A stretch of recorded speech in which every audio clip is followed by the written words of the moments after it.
C'est bon.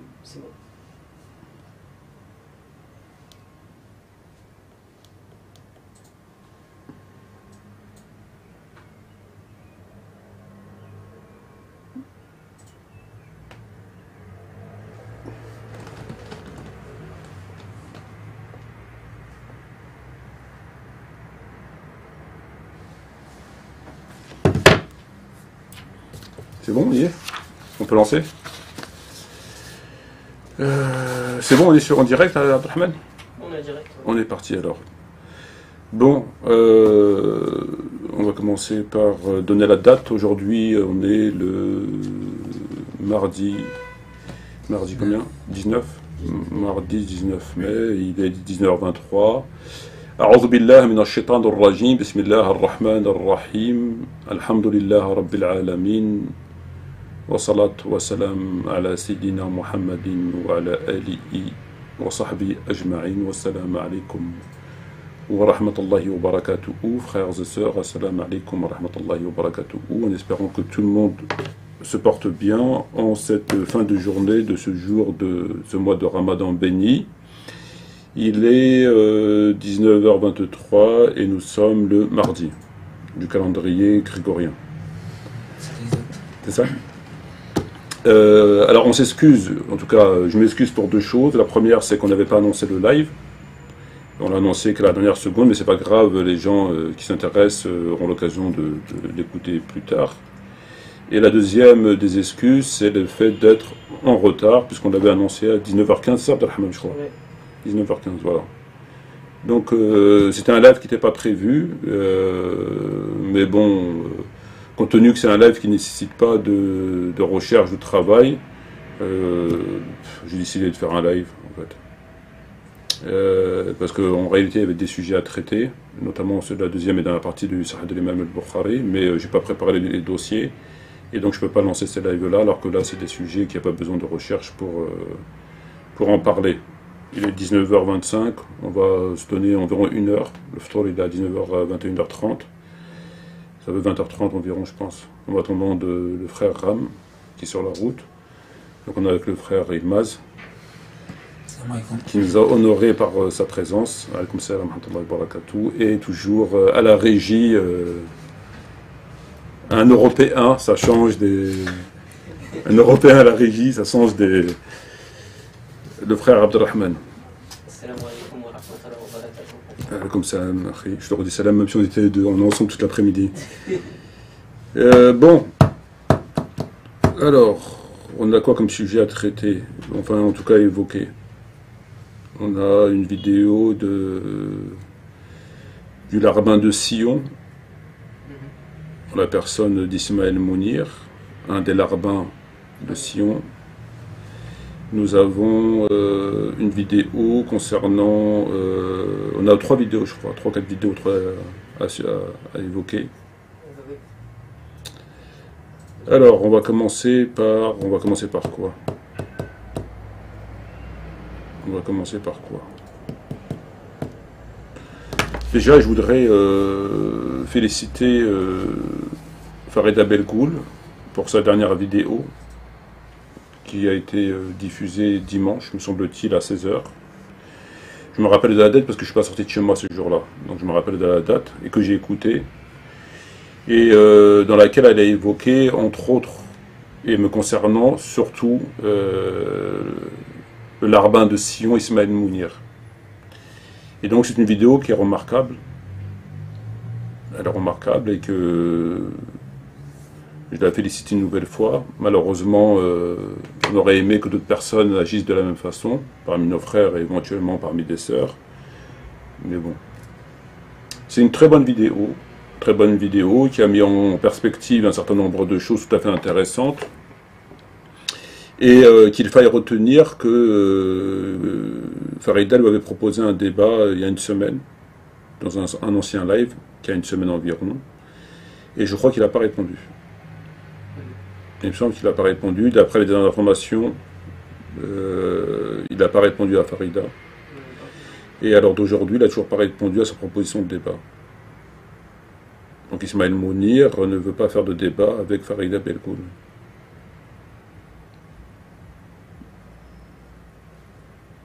ça démontre quelque chose, ça démontre peut-être qu'elle justement elle parle vrai et qu'on ne pourrait pas tenir face à elle. Bah déjà, c'est avant de démontrer quoi que ce soit, ça met en évidence que c'est pas normal. Mais qu'est-ce qui est normal aujourd'hui, justement? Dans la normale. Et voilà. Donc, le truc, il est là, c'est qu'est-ce qui est normal aujourd'hui. Lui, il a refusé. Enfin, il n'a pas refusé parce qu'il n'a pas répondu. C'est davantage, c'est même pas de refus, c'est de je réponds pas. Je fais comme si j'avais pas entendu. Voilà. Alors que c'est pas une théologienne chevronnée, d'accord? Et que éventuellement, à la limite, elle prend même des risques en s'aventurant avec ce genre d'énergumène dans un débat qui se voudrait, partiellement en tout cas, théologique. Parce qu'ils sont tellement vicieux, ces gens, ils sont tellement menteurs, ils sont tellement pervers, qu'ils sont tout à fait rompus à l'exercice de la manipulation. Donc face à quelqu'un qui n'a pas forcément... voilà, disons que c'est pas son domaine de prédilection, elle prend quand même des risques, quoi. Tu vois? Mais ils font un travail, c'est pas leur but, leur objectif de débattre avec qui que ce soit. Non, c'est pas, non, c'est pas, bien sûr, mais quand quand dans des vidéos, intérêt, je veux dire. quand dans tes vidéos, notamment la dernière vidéo, enfin pas la dernière, mais une des vidéos dans laquelle il s'explique sur les rumeurs, il dit qu'il est content quand des gens viennent vers lui pour lui dire ceci, cela, du style, moi je demande que ça, des critiques constructives, tout ça, et qu'une personne, une femme, donc c'est la moindre des élégances, c'est déjà de répondre ne serait-ce qu'un non, tu vois. Donc une femme, elle lui propose un débat, il répond même pas, quoi. Tu vois. Il dit lui-même, hein, il est prêt à dialoguer, à débattre. Hein. Il est prêt à débattre avec des personnes qui contrediraient ses propos. Il affirme. Donc, ça prouve leur sincérité. par contre, ce qui était tendancieux dans la vidéo d'Ismaël Mounir, c'est le fait qu'il ne t'évoque pas, et pourtant il t'évoque à demi-mot, en fait. En disant, voilà, derrière la bibliothèque, sa bibliothèque... J'ai pas écouté la vidéo. Ouais, voilà. J'ai pas écouté la vidéo parce que il dit que c'est des rumeurs. Et puis ça m'intéresse pas. Ouais, bien sûr. Mais le fait qu'ils évoquent pas, non, ça a toujours été comme ça. Ça a toujours été comme ça. Ils ont toujours été, ils ont toujours utilisé cette façon de faire. Hein. Comme Taïk Ramadan. Ils savent très bien qu'ils vont s'en prendre, qu'ils vont se faire allumer, quoi. Mais il faut pas faire de pub. Il faut pas faire de pub, et ils ont toujours fait comme ça. Donc non, c'est normal, moi j'ai envie de dire. Ça montre leur sincérité. Ouais, c'est tout, c'est une chose en plus à ajouter à leur profil, quoi. Mais c'est normal. Mais ça me concerne même pas, en fait, c'est avec elle. Oui. Elle lui propose un débat, bon, un minimum de courtoisie, de politesse, etc. Bon, ben, elle lui dit non, j'ai pas envie de débat, tu vois. La moindre des choses, comme font les koufars.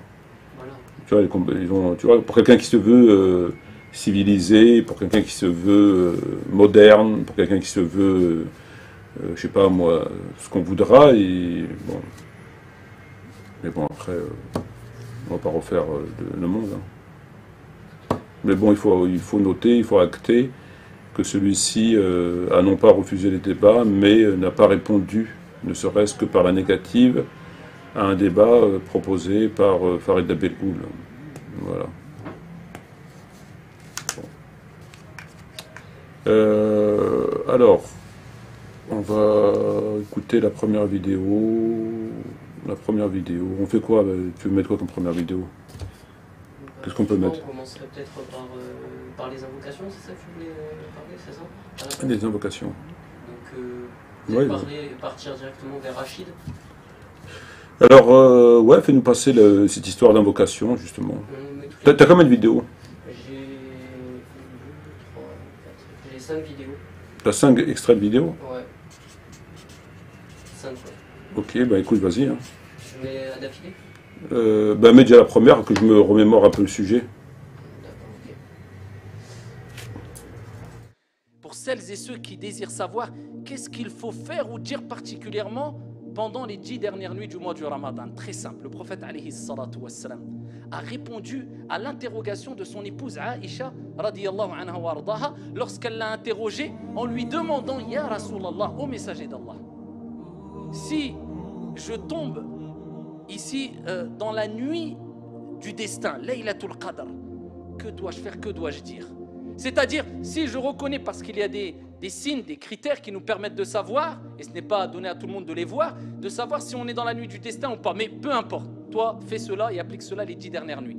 Qu'est-ce que je dois dire? Le prophète alayhi salatu wassalam lui a dit, regardez, une phrase simple, tellement que Dieu veut pour nous eh bien, le bien et veut nous faciliter de bénéficier d'une énorme récompense. C'est quelque chose de très simple à dire, et ça c'est un cadeau qui a été donné par le prophète alayhi salatu wassalam à Aïcha. Et c'est une opportunité pour nous toutes et tous de bénéficier du pardon du miséricordieux. Il lui dit, dis Allahumma innaka afouun tuhibbul afwa fa'fu anni. Apprends cette invocation. Toutes les 10 dernières nuits du Ramadan, dis cette invocation. Oh Allah, Allahumma al-asl, ici c'est Ya Allah, oh Allah, Allahumma innaka afouun, tu es celui qui est pardonneur, le grand pardonneur, tu reconnais. Innaka afoun tuhibbul afwa, tu aimes pardonner. Allah. Fa'fu anni, pardonne-moi. Aussi simple que ça. En arabe ou en français, vu qu'elle est simple, tu peux la dire en arabe et tu as la compréhension en français. C'est mieux, sinon dis-la en français. Oh Allah, tu es le grand pardonneur. Tu aimes pardonner, pardonne-moi. Eh bien, répète cette invocation pendant les 10 dernières nuits de Ramadan. Tu as déjà gagné énorme. Tes péchés, Inch'Allah, seront pardonnés. Allahumma innaka afouun tuhibbul afwa fa'fu anni. C'est un fond de musique, c'est quoi comme musique? C'est pas Johnny Hallyday, ça, le fond de musique, non? Non, c'est pas Johnny Hallyday. D'accord. C'est pas des bons On rockers. a fait tout un cinéma pour dire pardonne-moi mon Dieu. Écoute, il faut bien mettre l'ambiance, hein. Il faut la décoration. Normal, s'il vient et tu dis ça, il s'en va, tu vois. Bah oui. Dans la même catégorie, on a qui d'autre? Ils disent la même chose, non? Ouais, ils disent la même chose. Bah, faisons passer, fais passer le second. Le second? Ouais, fais passer le second. Elle dure combien de temps la vidéo? 1 minute 48. Ça va. La troisième des adorations, c'est bien évidemment l'invocation, ad-du'a. Aïcha radhiyallahu ta'ala anha a posé la question au prophète sallallahu alayhi wa sallam en lui disant: ô messager d'Allah, vois-tu si j'atteins la nuit du destin, si je sais quelle est la nuit du destin, qu'est-ce que je devrais y dire? Et le prophète sallallahu alayhi wa sallam lui a dit: dis Allahumma innaka afoun tuhibbul afwa fa'fu anni. Ô Allah, tu es pardonneur, tu aimes le pardon, accorde-moi ton pardon. L'invocation de la nuit du destin. Allahumma innaka afoun tuhibbul afwa fa'fu anni. Ô Allah, tu es pardonneur, tu aimes le pardon, alors pardonne-moi. Rapporté par At-Tirmidhi. Donc Allah subhanahu wa ta'ala nous accorde son pardon particulièrement durant ces nuits bénies, et donc il est l'occasion d'augmenter dans nos invocations à l'égard d'Allah subhanahu wa ta'ala et d'avancer dans notre lien avec Allah subhanahu wa ta'ala dans cette invocation, en sachant que l'invocation c'est ton lien fondamental avec Allah. L'invocation elle est tellement importante que le prophète sallallahu alayhi wa sallam a dit que c'est l'adoration en soi. Il a dit ad-du'a huwa al-ibadah. L'invocation c'est l'adoration. Ta soumission à Allah subhanahu wa ta'ala elle vit, hein, le lien que tu as avec Allah subhanahu wa ta'ala vit à travers l'invocation. Le lien avec Allah subhanahu wa ta'ala se renforce en levant les mains vers lui et en l'implorant pour nos demandes et en lui demandant de nous effacer nos peines et nos tristesses et de nous... Assalamu alaikum wa rahmatullah, bismillah, alhamdulillah, wa salatu wa salam ala rasulillah, wa ba'd. Pendant les nuits impaires des 10 derniers jours de Ramadan, n'oubliez pas de dire Allahumma innaka afou tuhibbul afw fa'fu anni.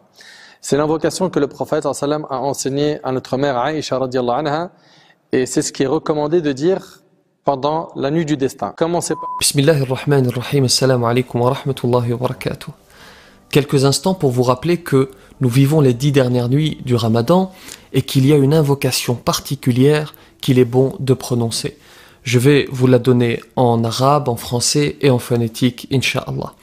Aïcha radhiyallahu anha, épouse du prophète sallallahu alayhi wa sallam, lui pose une question et lui dit: ô messager d'Allah, vois-tu si je sais dans quelle nuit se trouve la nuit du destin, que dois-je dire? Et le prophète, que la paix soit sur lui, va répondre: tu dis ceci. Allahumma innaka afoun tuhibbul afwa fa'fu anni. Ô Allah, tu es certes pardonneur et tu aimes le pardon, alors pardonne-moi. Alors je la répète en arabe.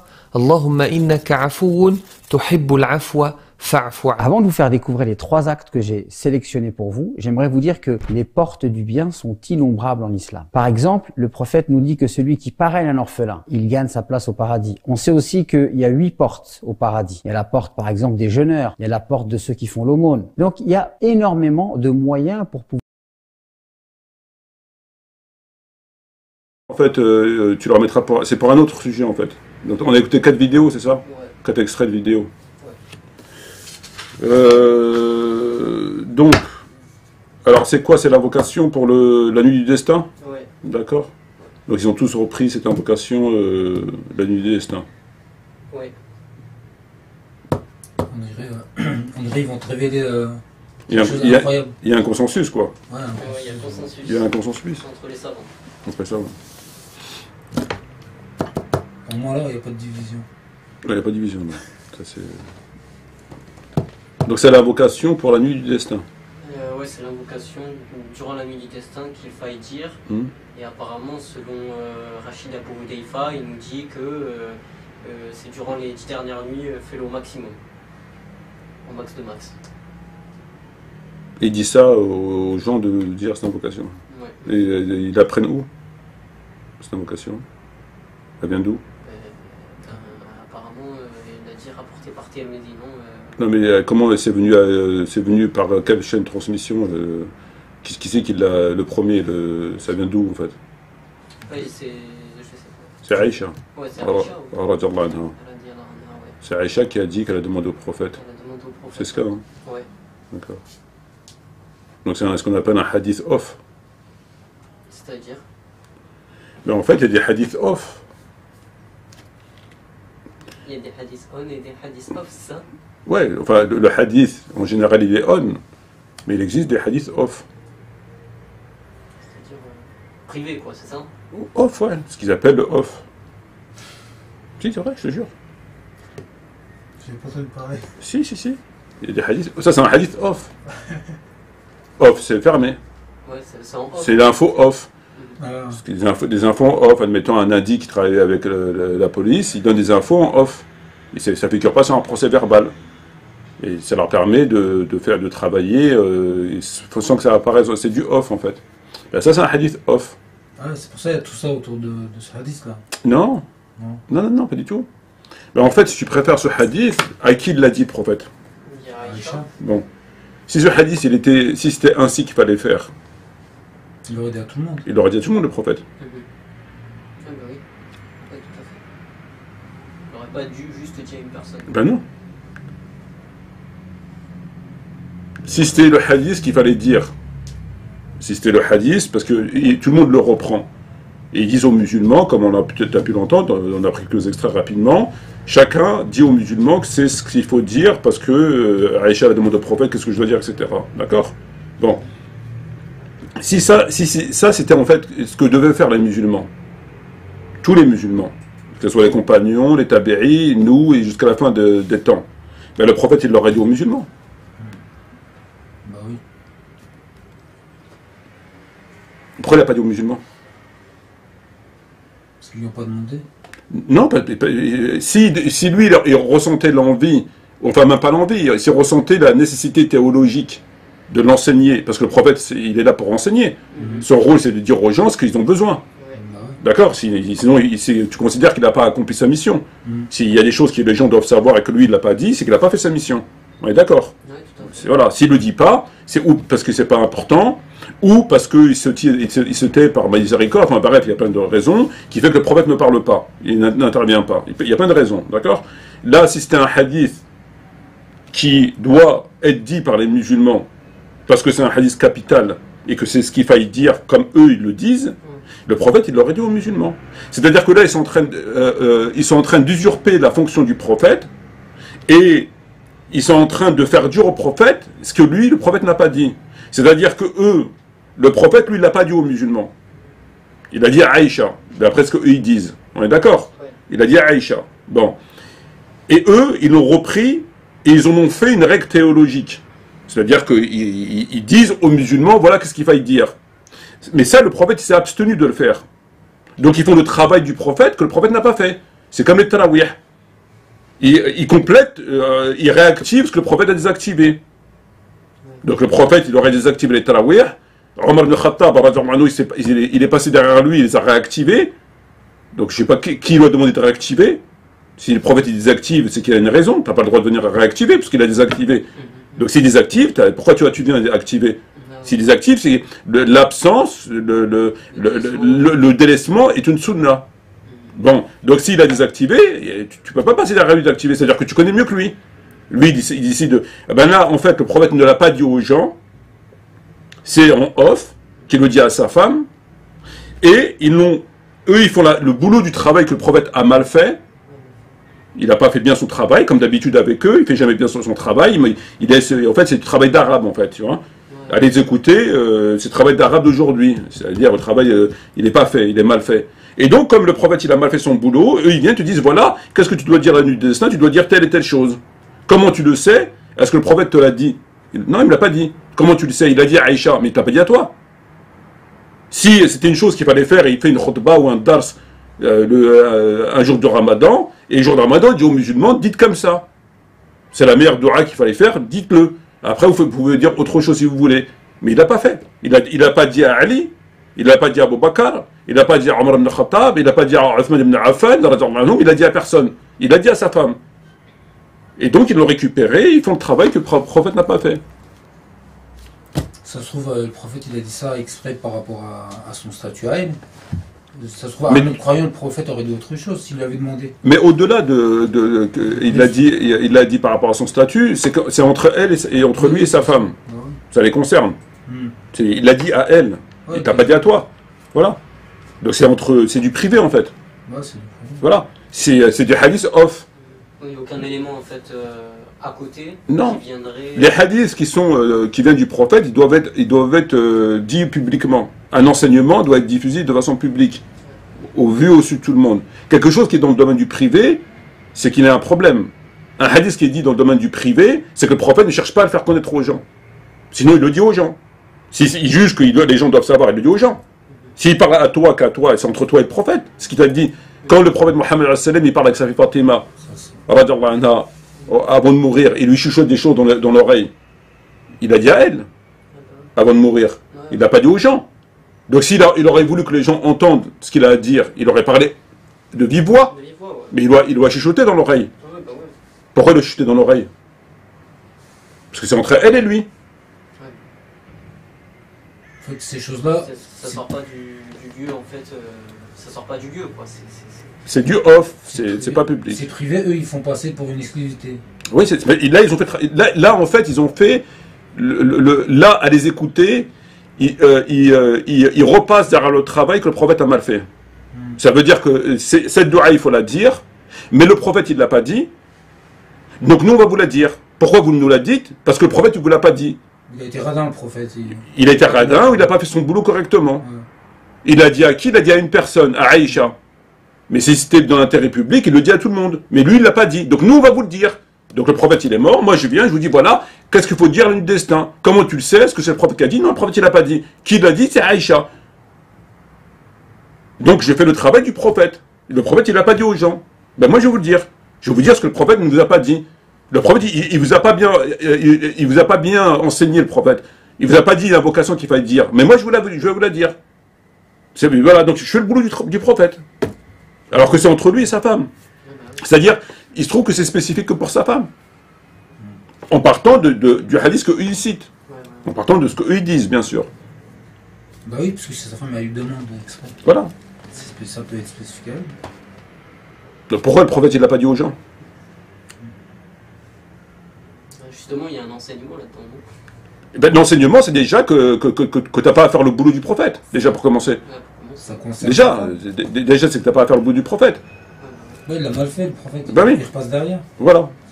Déjà, ça c'est un enseignement. C'est un hadith off qu'ils ont rendu, tu vois. Ils n'ont rien d'autre à dire. Ben, il faut bien qu'ils meublent. Il faut bien qu'ils meublent. En plus, tous à dire la même chose. Ouais. Ils doivent se parler, non? Non, non, ils ont les mêmes trucs d'école, tu vois. Ah, c'est l'école. Ouais, ils ont des, comment ça s'appelle, ils ont des... Bon, en fait, c'est toujours la même chose, parce qu'ils vont, comme c'est des gens qui étudient pas, etc., ils ont toujours les trucs qui reviennent, tu vois. Moi, à la rigueur, ils n'ont pas besoin de le dire, ça y est, les gens, ils l'ont entendu. Ouais, mais il faut bien qu'ils justifient, ça va? Attention, les camarades. Attention, il faut bien qu'ils justifient leur présence. T'as chaud? T'es tombé dans la Seine ou quoi? Je fais mon footing. Sérieux? Non, mais comment c'est que tu suis comme ça? Parce que je me suis dépêché. Non, c'est pas possible. T'as mis de l'eau pour pas dormir, je pense. Non, non, non. Sérieux? Ouais, non. On expliquait là un sujet, en fait, il y a un hadith que eux, tout le monde a repris, tu vois, dans lequel le prophète Mohammed, quand il parle avec sa femme Aïcha, et elle lui dit qu'est-ce que je dois dire pendant le ramadan, il lui donne une invocation pour le ramadan, tu vois. Et donc il dit à sa femme. Et eux l'ont repris, tu vois. Ils disent aux musulmans, voilà qu'est-ce qu'il fallait dire, par l'intermédiaire de Aïcha. Et moi j'explique aux frères que ça c'est un hadith off. C'est-à-dire que là ils sont en train d'expliquer aux gens que le prophète n'a pas fait son boulot, et qu'ils vont le faire à sa place. Parce que si c'était quelque chose que les gens devaient savoir, le prophète il l'aurait dit à qui? À tout le monde. Il le dit à tout le monde. S'il n'a pas dit à tout le monde, C'est que c'était valable que pour elle. c'est qu'en tout cas, elle a considéré que c'est pas nécessaire de le dire. On est d'accord. Si maintenant eux ils viennent derrière et ils disent aux musulmans c'est ça qu'il faut dire, ça veut dire quoi? Qu'il n'a pas fait son boulot. Mais il y a une autre explication. Réponse, une autre explication possible. Laquelle? C'est que ça, il l'a dit, mais c'est pas arrivé à nos oreilles. Non. Dans le cadre qui nous concerne ici, c'est ce que j'ai expliqué, dans le cadre de eux ce qu'ils disent, il ne s'agit pas d'une étude. On est d'accord? On n'est pas en train de parler d'une étude, on ne va pas étudier 50 000 livres pour savoir s'il existe éventuellement un hadith rapporté par un tel, bref, bon. Ils te disent que Aïcha parle avec le prophète. Le hadith, la source du hadith, d'après ce qu'eux ils disent évidemment, c'est qu'Aïcha parle avec le prophète. Et elle lui dit qu'est-ce que tu dois dire. Et dans un dialogue entre elle et son mari, il lui dit tu dois dire ça. En partant de cette base-là, pas en partant d'une étude, une extenso, etc. On parle de eux ce qu'ils disent.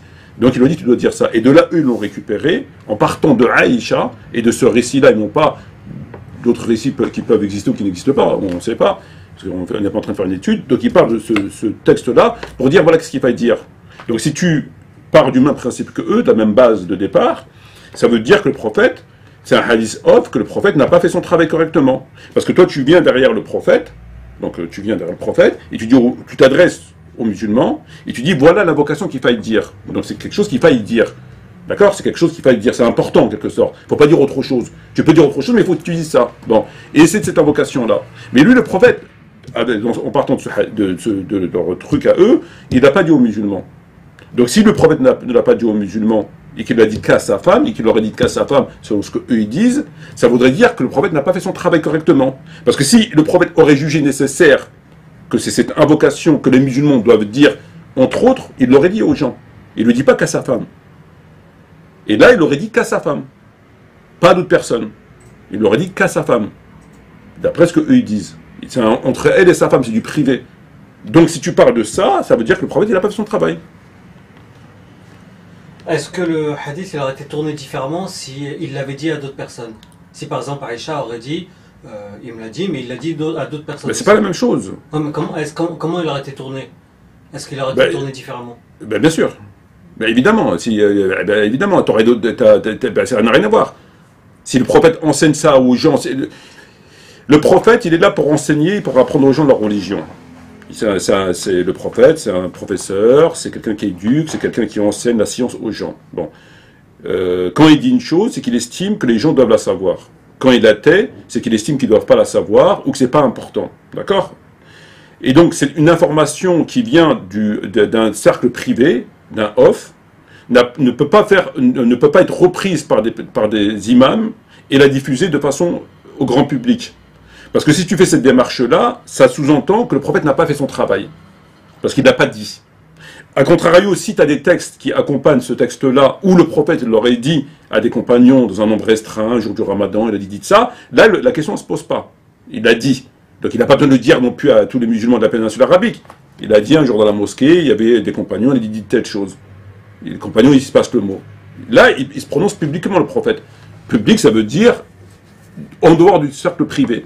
Et donc là, on peut le reprendre et le diffuser comme quelque chose d'important, quelque chose qui nous concerne. Mais eux, dans le hadith qu'ils te citent, ils te disent que c'est Aïcha qui a demandé au prophète. C'est entre elle et Aïcha. Entre lui et Aïcha. C'est eux deux, c'est le couple, le prophète et son épouse. Et elle lui a demandé, il lui a dit, tu dis ça. Donc il parle à sa femme. Et il se trouverait, si on part de leur base à eux, qu'il n'aurait pas dit aux compagnons, ni à Ali, ni à Abu Bakr, il a dit à personne. En partant de eux, ce qu'ils disent. Leur point de départ, c'est Aïcha.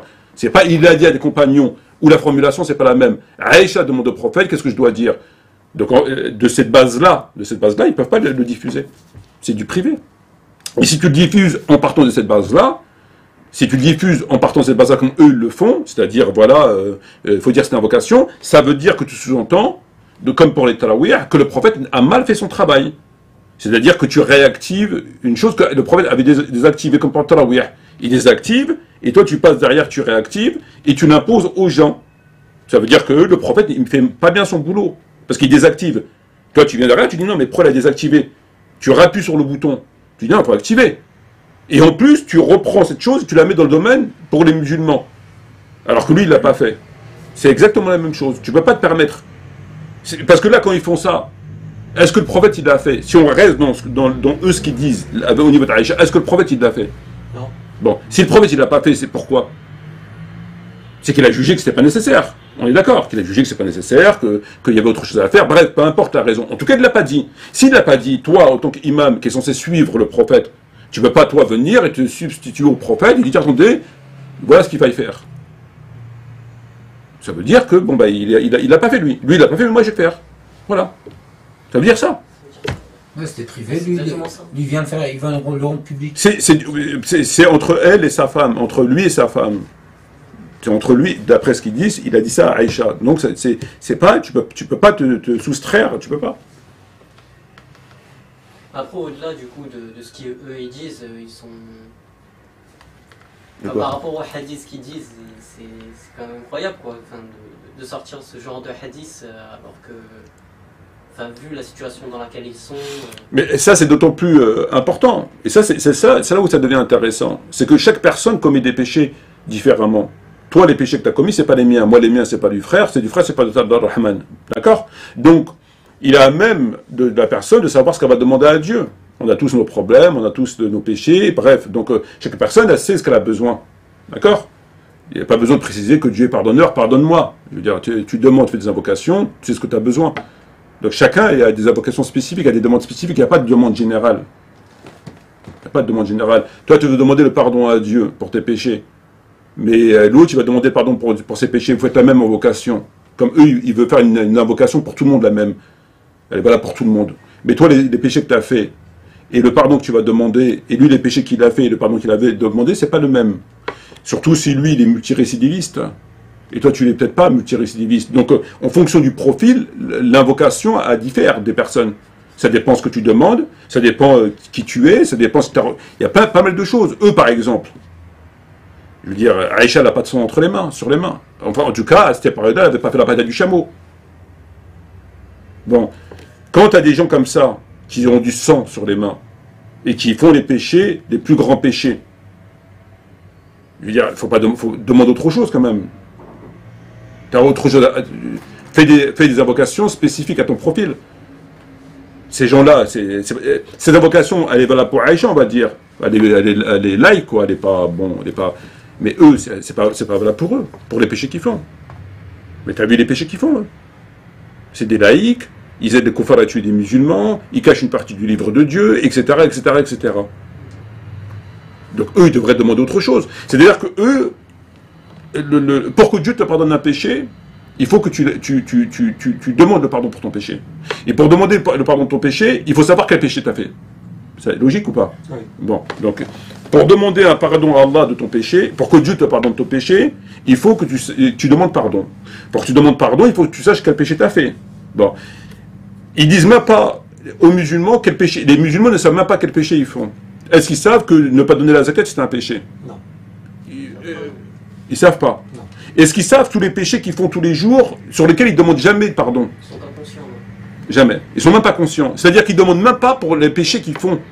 Tellement qu'ils leur ont bouffé le cerveau, ils les ont détournés de ces péchés-là, Et il leur parle que des péchés secondaires, etc. J'ai menti, je sais pas, voilà. Ils demandent même pas pardon pour leurs péchés. Normalement, déjà, tu demandes pardon pour le fait de ne pas donner la zakat, par exemple. C'est pas rien. On retire un pilier, oui. Tu retires un pilier. Et d'autres péchés qu'on ne va pas citer ici, parce qu'on pourrait faire, comme il a fait l'imam Zahabi, le livre des grands péchés. Il a fait l'imam Zahabi, ce livre, le grand péché, on l'a lu à l'époque. On pourrait faire un livre des grands péchés des musulmans de France. Et on mettrait à la liste de tous les grands péchés. Donc il faut demander déjà pardon pour tes péchés. Tu ne demandes même pas. Mais déjà, il faut arrêter son péché. Et après, il faut l'arrêter. Mais avant arrêter, il faut demander déjà. Et pour demander, il faut connaître. Voilà. Ils se sont mis quelque part au niveau de péché d'Aïcha, quoi. Mais, en fait, ils sont mis nulle part. Ce sont des gens qui ne font que répéter bêtement ce qui est écrit dans les livres. C'est tout. Sans même réfléchir à tout, en fait. C'est des gens qui répètent. Ils sont mis à aucun niveau. Non, on a l'impression qu'ils ne font pas de péché. C'est pour les petites médisances, voilà, un truc qu'ils ont oublié. Ouais. D'ailleurs, on va faire, on va donner l'exemple avec la vidéo d'Ismaël Mounia. Avant de vous faire découvrir les 3 actes que j'ai sélectionnés pour vous, j'aimerais vous dire que les portes du bien sont innombrables en islam. Par exemple, le prophète nous dit que celui qui parraine un orphelin, il gagne sa place au paradis. On sait aussi qu'il y a 8 portes au paradis. Il y a la porte, par exemple, des jeûneurs. Il y a la porte de ceux qui font l'aumône. Donc, il y a énormément de moyens pour pouvoir aller au paradis. Il y a aussi des conditions sine qua non, c'est-à-dire la foi en un Dieu unique, le tawhid. Ce que j'aimerais, moi, vous faire découvrir dans cette vidéo, ce sont des actes extrêmement simples. Commençons tout de suite par le premier, la propagation du salam. Le prophète nous dit, alayhi salatu wassalam, dans un hadith authentique, vous n'entrerez pas au paradis tant que vous ne serez pas croyants. Et vous ne serez pas croyants tant que vous ne vous aimerez pas les uns les autres. Répandez la salutation. Donc le fait de répandre la salutation, le fait de saluer ceux qu'on connaît et ceux qu'on ne connaît pas, eh bien, est une voie qui nous permet d'accéder au paradis. Quoi de plus simple que de saluer les gens avec le sourire? Quoi de plus simple que de prendre le réflexe de dire Assalamu alaykum et de considérer que cette salutation, elle est religieuse, que c'est une invocation, qu'on y prononce le nom d'Allah subhanahu wa ta'ala, As-Salam, parce que Allah porte le nom de As-Salam, qui signifie la paix. Donc le croyant, dans les actes du quotidien, il peut gagner le paradis tout simplement en répandant la salutation. Bien sûr, avec un cœur sincère. Et quand il dit Assalamu alaykum, il a conscience qu'il est en train de répandre la paix autour de lui. Et il le fait en recherchant la satisfaction d'Allah. Et ainsi, il peut gagner le paradis. Alors mes frères et sœurs, qu'est-ce qui vous empêche de dire Assalamu alaykum? Le deuxième acte est extrêmement facile à faire et il est lourd de conséquences. On fait tous la prière et les 5 prières obligatoires doivent accompagner le croyant. Et le prophète nous dit, celui qui fait les 5 prières obligatoires et à la suite de ces 5 prières obligatoires, récite Ayatul Kursi, le verset 255 de la sourate numéro 2, sourate Al-Baqarah. Eh bien, celui qui va réciter Ayatul Kursi après chaque prière obligatoire ne le sépare du paradis que la mort. Il n'y a que la mort qui l'empêche de rentrer au paradis. Là encore, mes chers frères et sœurs, il n'y a rien de plus simple à faire. Ceux qui me disent oui, mais je le connais pas, etc. Prenez un livre et lisez ce verset en arabe. Et si vous allez le faire aux 5 prières, qu'est-ce qui va se passer? Très rapidement, vous allez l'apprendre par cœur. Quand vous récitez ce verset, prenez conscience que c'est le plus grandiose verset du Coran. Comme nous l'a dit le prophète, alayhi salatu wassalam. Le prophète dit, alayhi salatu wassalam, dans un hadith authentique, que la plus grandiose sourate du Coran, c'est sourate Al-Fatiha, mais que le verset le plus grandiose du Coran, c'est le verset du trône. Récitez ce verset en considérant que c'est le plus grandiose verset du Coran. Et c'est normal que c'est le plus grandiose verset du Coran, puisqu'il nous parle d'Allah. Ce verset est composé de 10 phrases qui nous donnent des informations pour qu'on puisse mieux appréhender la grandeur et la toute-puissance d'Allah subhanahu wa ta'ala. D'ailleurs, si vous souhaitez que je vous fasse une vidéo pour expliquer ce magnifique verset, n'hésitez surtout pas à m'en faire part en commentaire. Enfin, le troisième acte qui peut vous permettre de gagner le paradis, il est tiré d'un hadith incroyable dans lequel le prophète alayhi salatu wassalam nous dit « Le feu de l'enfer ne touchera pas un homme qui pleure par crainte d'Allah. » Donc toute personne qui s'isole et qui pleure par crainte d'Allah sera préservée de l'enfer. Donc s'il est préservé de l'enfer, eh bien elle sera introduite au paradis. Le mot utilisé en arabe pour dire peur est le mot khashia. Et khashia signifie la peur qui naît d'une connaissance. C'est-à-dire que la personne, elle s'isole, elle médite et elle prend conscience de la grandeur d'Allah, de la puissance d'Allah et de la bonté d'Allah et de la miséricorde d'Allah. Elle se dit, regarde ce qu'Allah a fait pour moi. Il m'a tout donné. Et en même temps, la personne se rend compte à quel point elle a été négligente, à quel point elle a été insouciante. et donc du coup elle verse une larme. Et cette larme-là, elle a un poids immense. Cette larme-là, elle peut vous faire gagner le paradis et surtout, elle éteint le feu de l'enfer, subhanallah. Ne négligez pas cela, c'est un acte finalement qui est assez facile et difficile à la fois, puisque c'est naturel pour un homme de pleurer, mais cela demande de pouvoir s'isoler, de pouvoir méditer et de prendre conscience de la grandeur d'Allah. Mais celui qui fait cela, alors il pourra en tirer énormément de bénéfices. Voilà mes chers frères et sœurs, dans cette vidéo, je vous ai présenté 3 actions que vous pouvez tout à fait réaliser dans vos vies, ne les négligez pas. Et je vous invite à partager cette vidéo au plus grand nombre, à vous abonner à celle-ci. Bon. C'est facile finalement, De quoi? de rentrer au paradis. Ouais. Tu dis salam, tu récites un verset et tu pleures. Ah non, non, il a pas dit ça. Là, tu déformes ses propos, c'est pas bien. Je schématise, je déforme Non, pas. non, non. Tu déformes ses propos. Il a pas dit tu dis salam et tu récites un verset et Tu pleures. il a dit ou. Ah, où? Pardon. C'est une des 3 formules. D'accord. C'est pas et, c'est ou, c'est pas l'additionnement. C'est ou. D'accord. Ouais. Déjà pour commencer. Tu choisis. D'accord. Salam, c'est plus facile. Tu trouves? Tu dis salam aux inconnus, Ouais, dans mais le métro, dans la boucherie. Ouais, mais des fois, t'es pas d'humeur à saluer les gens, tu vois. Ouais, mais c'est pour ta place au paradis. Ben, l'autre, il lui a dit, il connaît pas Ayat al-Kursi. Pourtant, ils disent, tu la récites, tu vas au paradis. Et un, il lui dit, mais moi, je la connais pas. Ouais. On pourrait faire un petit effort quand même pour Ouais, le pour le paradis. paradis, ouais. Pour le paradis, tu peux. Mais pourquoi ils se sont cassés la tête, les anciens, là? C'est-à-dire, Les musulmans d'avant? Ils ont fait un peu plus que ça. Ils ont même souffert. je pense qu'ils avaient rien d'autre à faire. Le prophète, les compagnons, les gens de science, les moudjahidines, tout ça, je pense qu'ils avaient rien d'autre à faire de leur vie que de compliquer la religion par le paradis.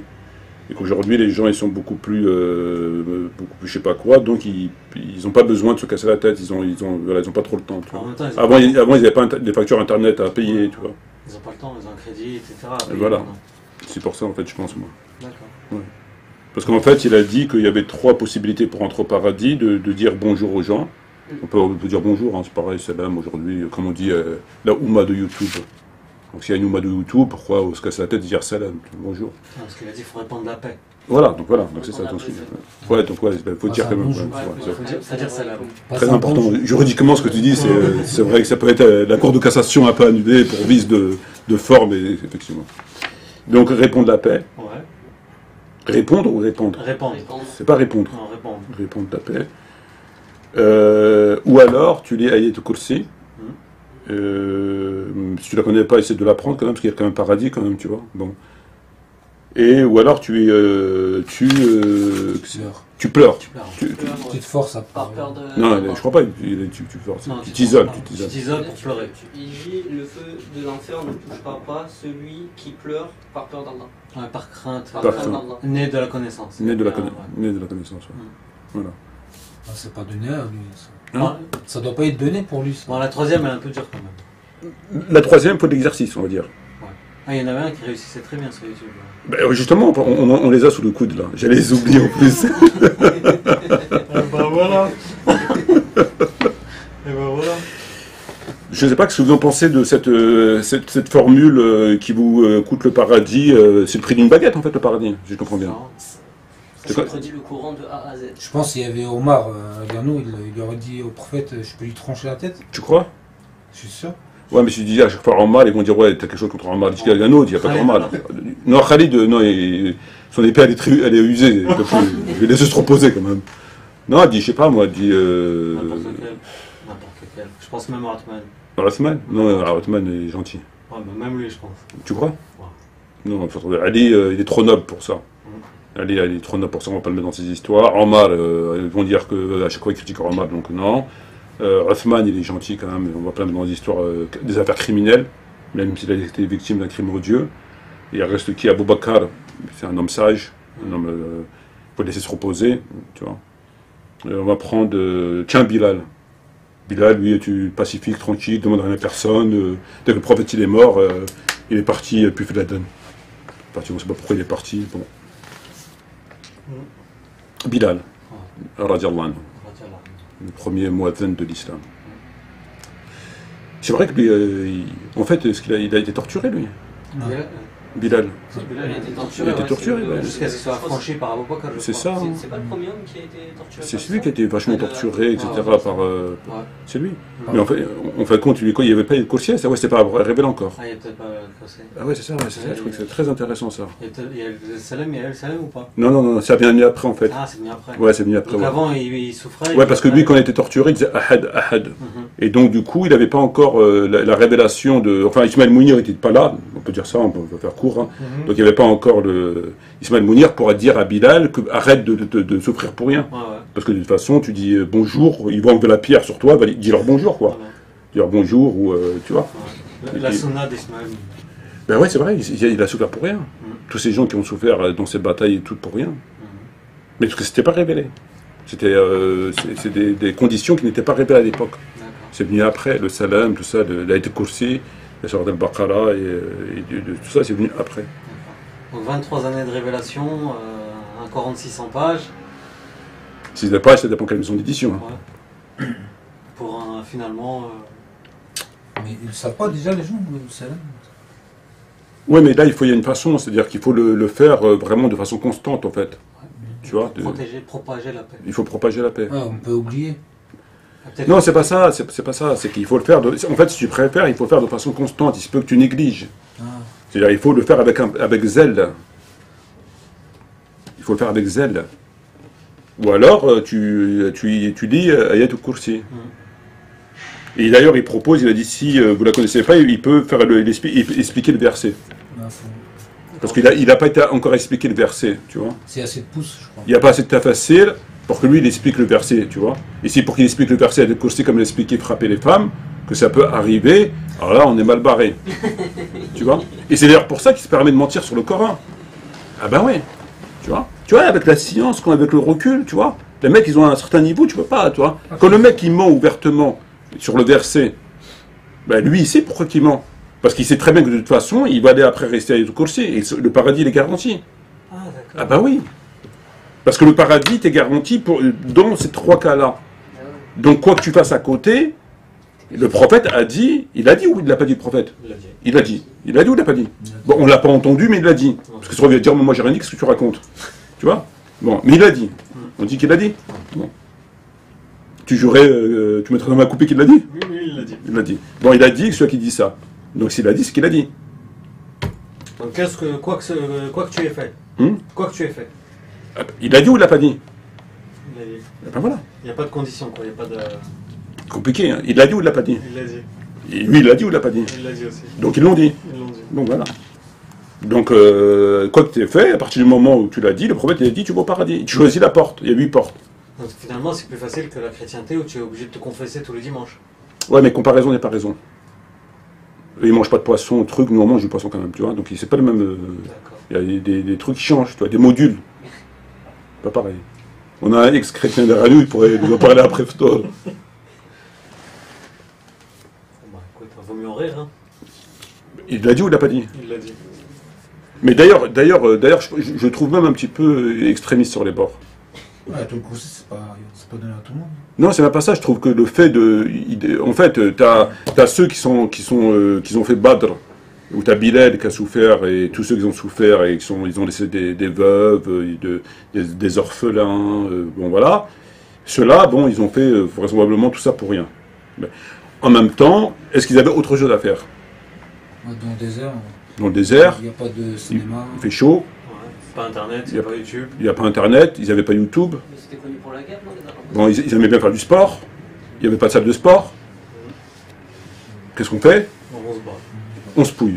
C'est une occupation comme une autre. Voilà. Bilal il est torturé. En même temps, c'est son job. Rappelons qu'il était esclave. Donc il y a un esclave, normalement, il prend un peu des coups. On est d'accord. Donc il était dans son rôle. Voilà. Bon. Après, tu as Ismaël Mounir qui vient et qui t'explique que pour aller au paradis, il faut que tu réponds le salam, etc. etc. Bon. C'est plus facile. C'est vrai. Ouais. C'est un peu plus facile. Ouais. En même temps, c'est contextuel. Parce que ils ont Internet, ils ont tout ça. Eux, ils n'avaient pas. Et après, au-delà de Mounir, moi, je pense qu'on devrait même faire mieux que Mounir.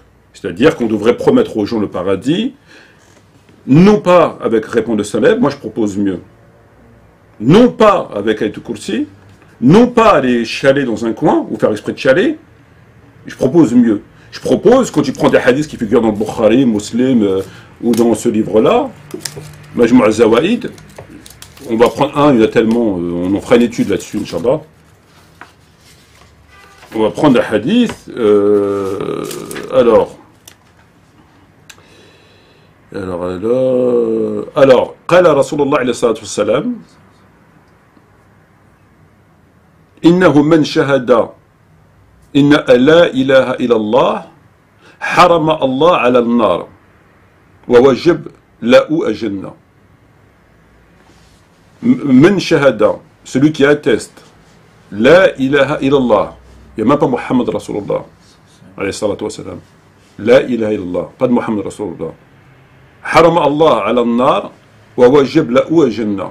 Dieu lui interdit le feu de l'enfer et il est obligé d'aller au paradis.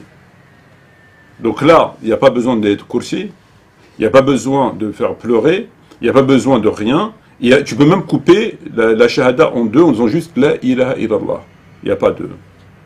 Et des hadiths comme ça, tu en as dans tous les recueils de livres, y compris Bukhari et Muslim. Donc là, Tu l'as d'une fois, c'est bon? c'est ce qui est écrit là, et nous on comprend les textes comme des êtres humains. Moi, tu me dis une voiture, je comprends une voiture. Tu me dis un éléphant, je comprends un éléphant. Celui qui dit La ilaha illallah, man qala la ilaha illallah. Donc on comprend celui qui dit La ilaha illallah. Est-ce qu'il dit Muhammad Rasulullah? Non. Non. Dieu lui interdit l'enfer. Interdit. Et obligatoirement il va au paradis. Parce qu'en fait, si je préfère, si on prend un autre hadith, celui qui dit qu'il n'y a de Dieu que Dieu ira au paradis. Là, ils vont te dire, oui, il ira au paradis, en définitive. Parce que les gens sortiront de l'enfer. Donc là, ils vont te dire, oui, mais il ira au paradis. Mais là, c'est plus clair. Il voit interdit le feu. Donc là, ils ne peuvent pas te dire, oui, mais il va aller au enfer. C'est interdit. Donc c'est mieux que lui, en fait. C'est pour ça que je le trouve un petit peu difficile, quand même.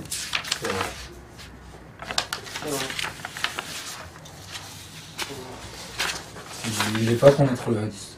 Ouais, je pense qu'il n'a pas connu, ou je pense qu'il n'a pas envie de... Il se garde des cartouches. Non, c'est pas ça. Non, vous n'avez pas compris. Comment? S'il leur dit ça, c'est qui va regarder ces vidéos? C'est qui va faire des dons? C'est qui va venir remplir? Mais ça c'est très intéressant ce que tu dis. Dans ce cas, ouais, c'est vrai, c'est très pertinent ce que tu dis. Non, même en dehors de ça. Même en dehors de ça. C'est-à-dire que le simple fait de dire bonjour ou de dire Ayatul Kursi, pourquoi ils écoutent ces vidéos? De toute façon, ils sont promis au paradis, donc va dire Ayatul Kursi, il faut nous la paix. Pourquoi tu perds ton temps à écouter des vidéos? Ça suffit. Ça suffit. Oui, tout à Donc on n'a pas besoin d'eux en fait. Ouais, tout à fait. Ni de leur mosquée à 1,8 million, ni Ben oui. leur centre d'études. Bah oui, t'as pas besoin. Tout ça pour dire bonjour. 1,8 million €. En même temps, s'il n'y avait pas eu ces 1,8 million, peut-être qu'ils ne nous l'auraient pas dit, qu'on ne l'aurait pas su. Ouais. Ouais, après, c'est des hypothèses. Ouais. Montre-nous ceux qui ont appliqué le hadith que Mounir a sorti. Ceux qui chialent. Les chialeurs, quoi. Les chialeurs, voilà.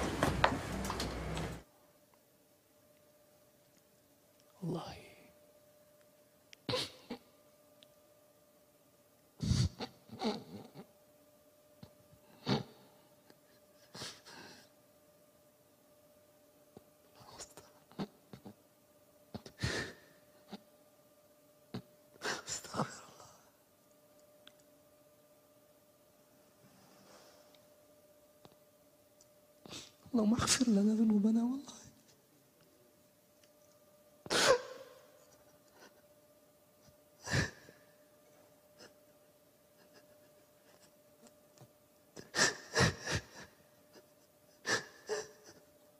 استغفر الله.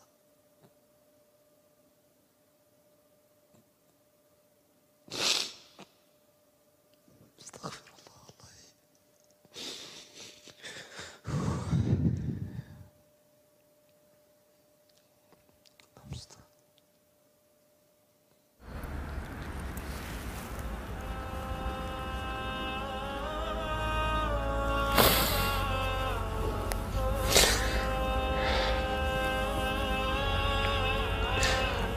Wallahi mes frères, la valeur de la mère elle est très sacrée.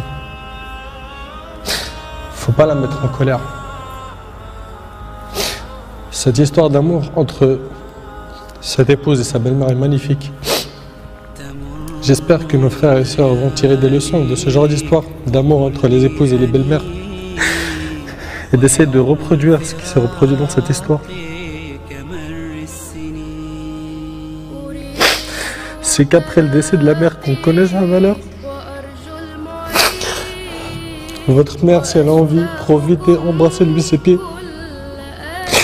Demandez-lui pardon pour les manquements, pour les mauvais comportements. Vous récolterez le succès, Inch'Allah.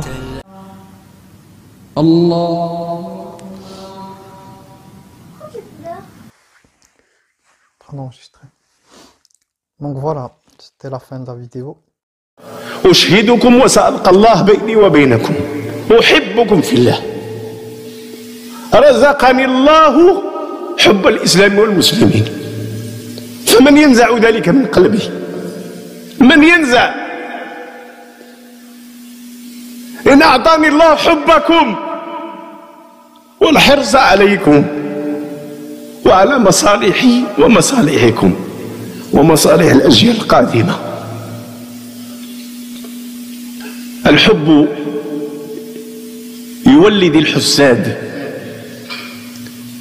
والحب يولد الحقاد وهذا شيء وهبه الله لي هبة من الله لو أنفقت ما في الأرض جميعا ما ألفت بين قلوبهم والله ثم والله لا أقولها نفاقا لكن هذا فوق جهدي وفوق قدرتي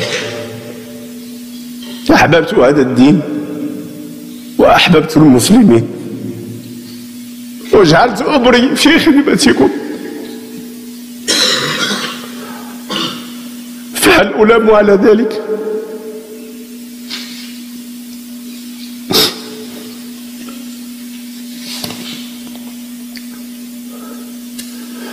أظنها هبة وهبها الله لعبد الله يستحقها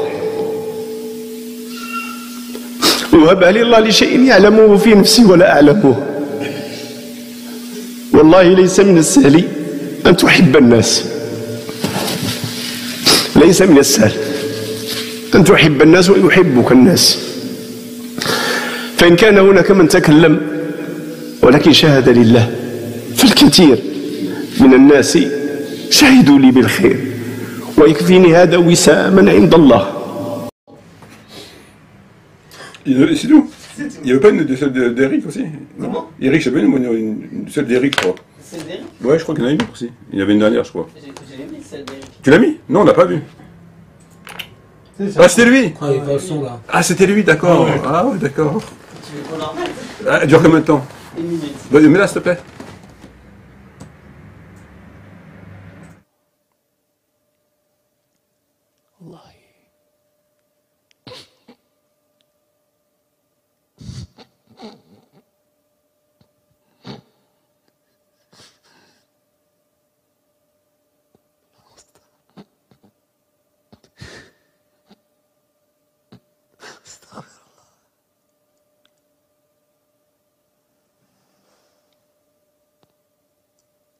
اللهم اغفر لنا ذنوبنا والله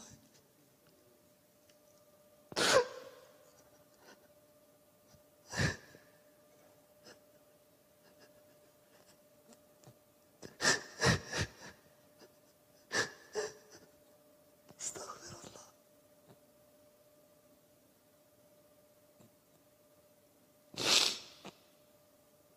استغفر الله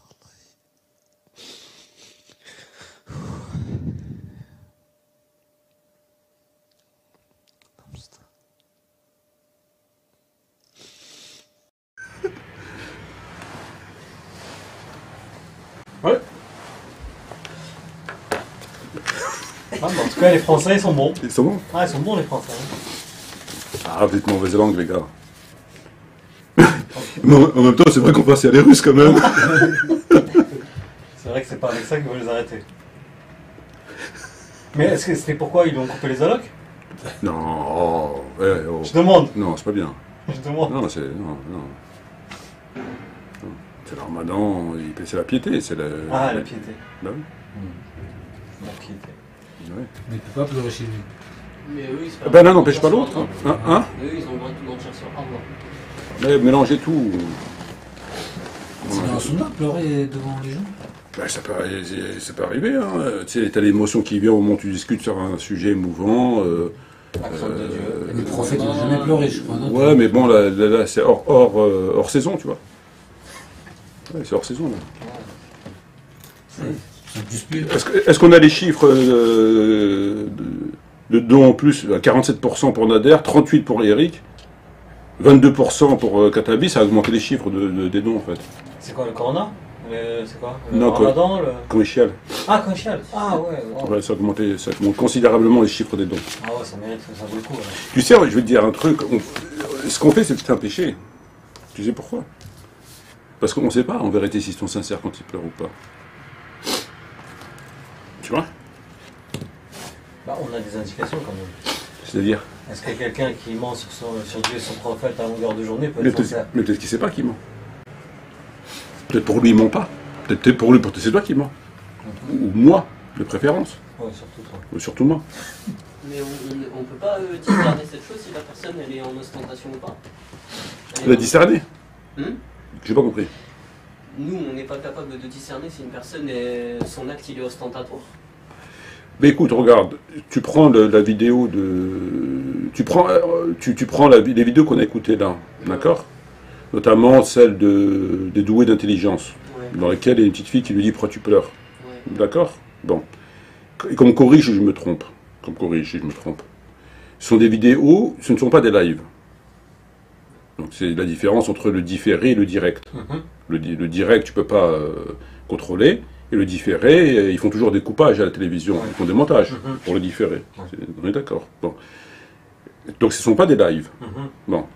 Quand la personne, elle est chez elle, par exemple, et qu'elle fait une vidéo, et que dans la vidéo, elle pleure sincèrement, comme pour les doués d'intelligence, on va dire que, au bénéfice du doute, pour éviter de tomber dans le péché, et donc le bénéfice du doute, il vaut mieux te tromper dans le pardon que dans le châtiment, et donc si tu considères sans preuve qu'il fait de l'ostentation, c'est un péché. Bon. Donc tu accordes le bénéfice du doute parce que tu n'as aucun élément qui puisse te permettre de savoir la chose invisible.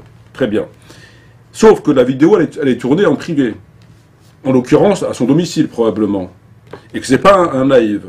Par conséquent, lorsqu'il a terminé sa vidéo, il peut faire le coupage. Est-ce qu'il peut enlever le morceau? Oui. Oui ou non? Oui. Oui. Oui, il a la capacité. Donc s'il laisse le morceau, c'est que... Il voulait le mettre. Et s'il veut qu'on le voit pleurer, c'est de... Ostentation. Voilà. Parce qu'à partir du moment où, quand il fait le montage de la vidéo, il a la possibilité de couper le morceau dans lequel... Admettons, dans la vidéo, il aurait fait une chose, je sais pas moi, qu'il ne devait pas faire. Admettons, hein, une grimace, ou il aurait fait tomber quelque chose, peu importe la chose. Est-ce qu'il l'aurait laissé? Non. Il l'aurait pas laissé. Il le coupe au montage. Là, il peut couper au montage les pleurs. Il a décidé de ne pas les couper. S'il a décidé de ne pas les couper, c'est pour qu'on... Et si on les voit, c'est obligatoirement. C'est ce qu'on appelle l'ostentation. Montrer aux gens un acte que tu veux que les gens voient. Ta vocation, c'est que les gens le voient. Un acte prétendu de piété, en tout cas, a priori de piété, et que tu veux le montrer aux gens. C'est ce qu'on appelle l'ostentation. C'est ça l'ostentation.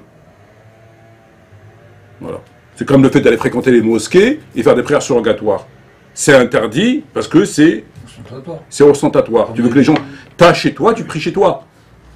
À part si tu n'as pas de maison. Si tu veux prier, tu pries chez toi. Si tu viens à la mosquée, c'est que tu veux que les gens te voient. Parce que tu peux prier chez toi. Voilà. En plus, pour faire des performances. Mais peut-être il va te dire, ouais, mais j'avais pas la volonté, je voulais juste mettre la vidéo. Mais après, il peut dire beaucoup de choses. Moi, ce dont je suis sûr, c'est que s'il aurait lâché des gaz dans la vidéo, je suis sûr à 99% qu'il l'aurait coupé. On peut dire beaucoup de choses. Mais il y a des choses qui sont acceptables, des choses qui ne le sont pas. Il faut rester dans le domaine de l'acceptable.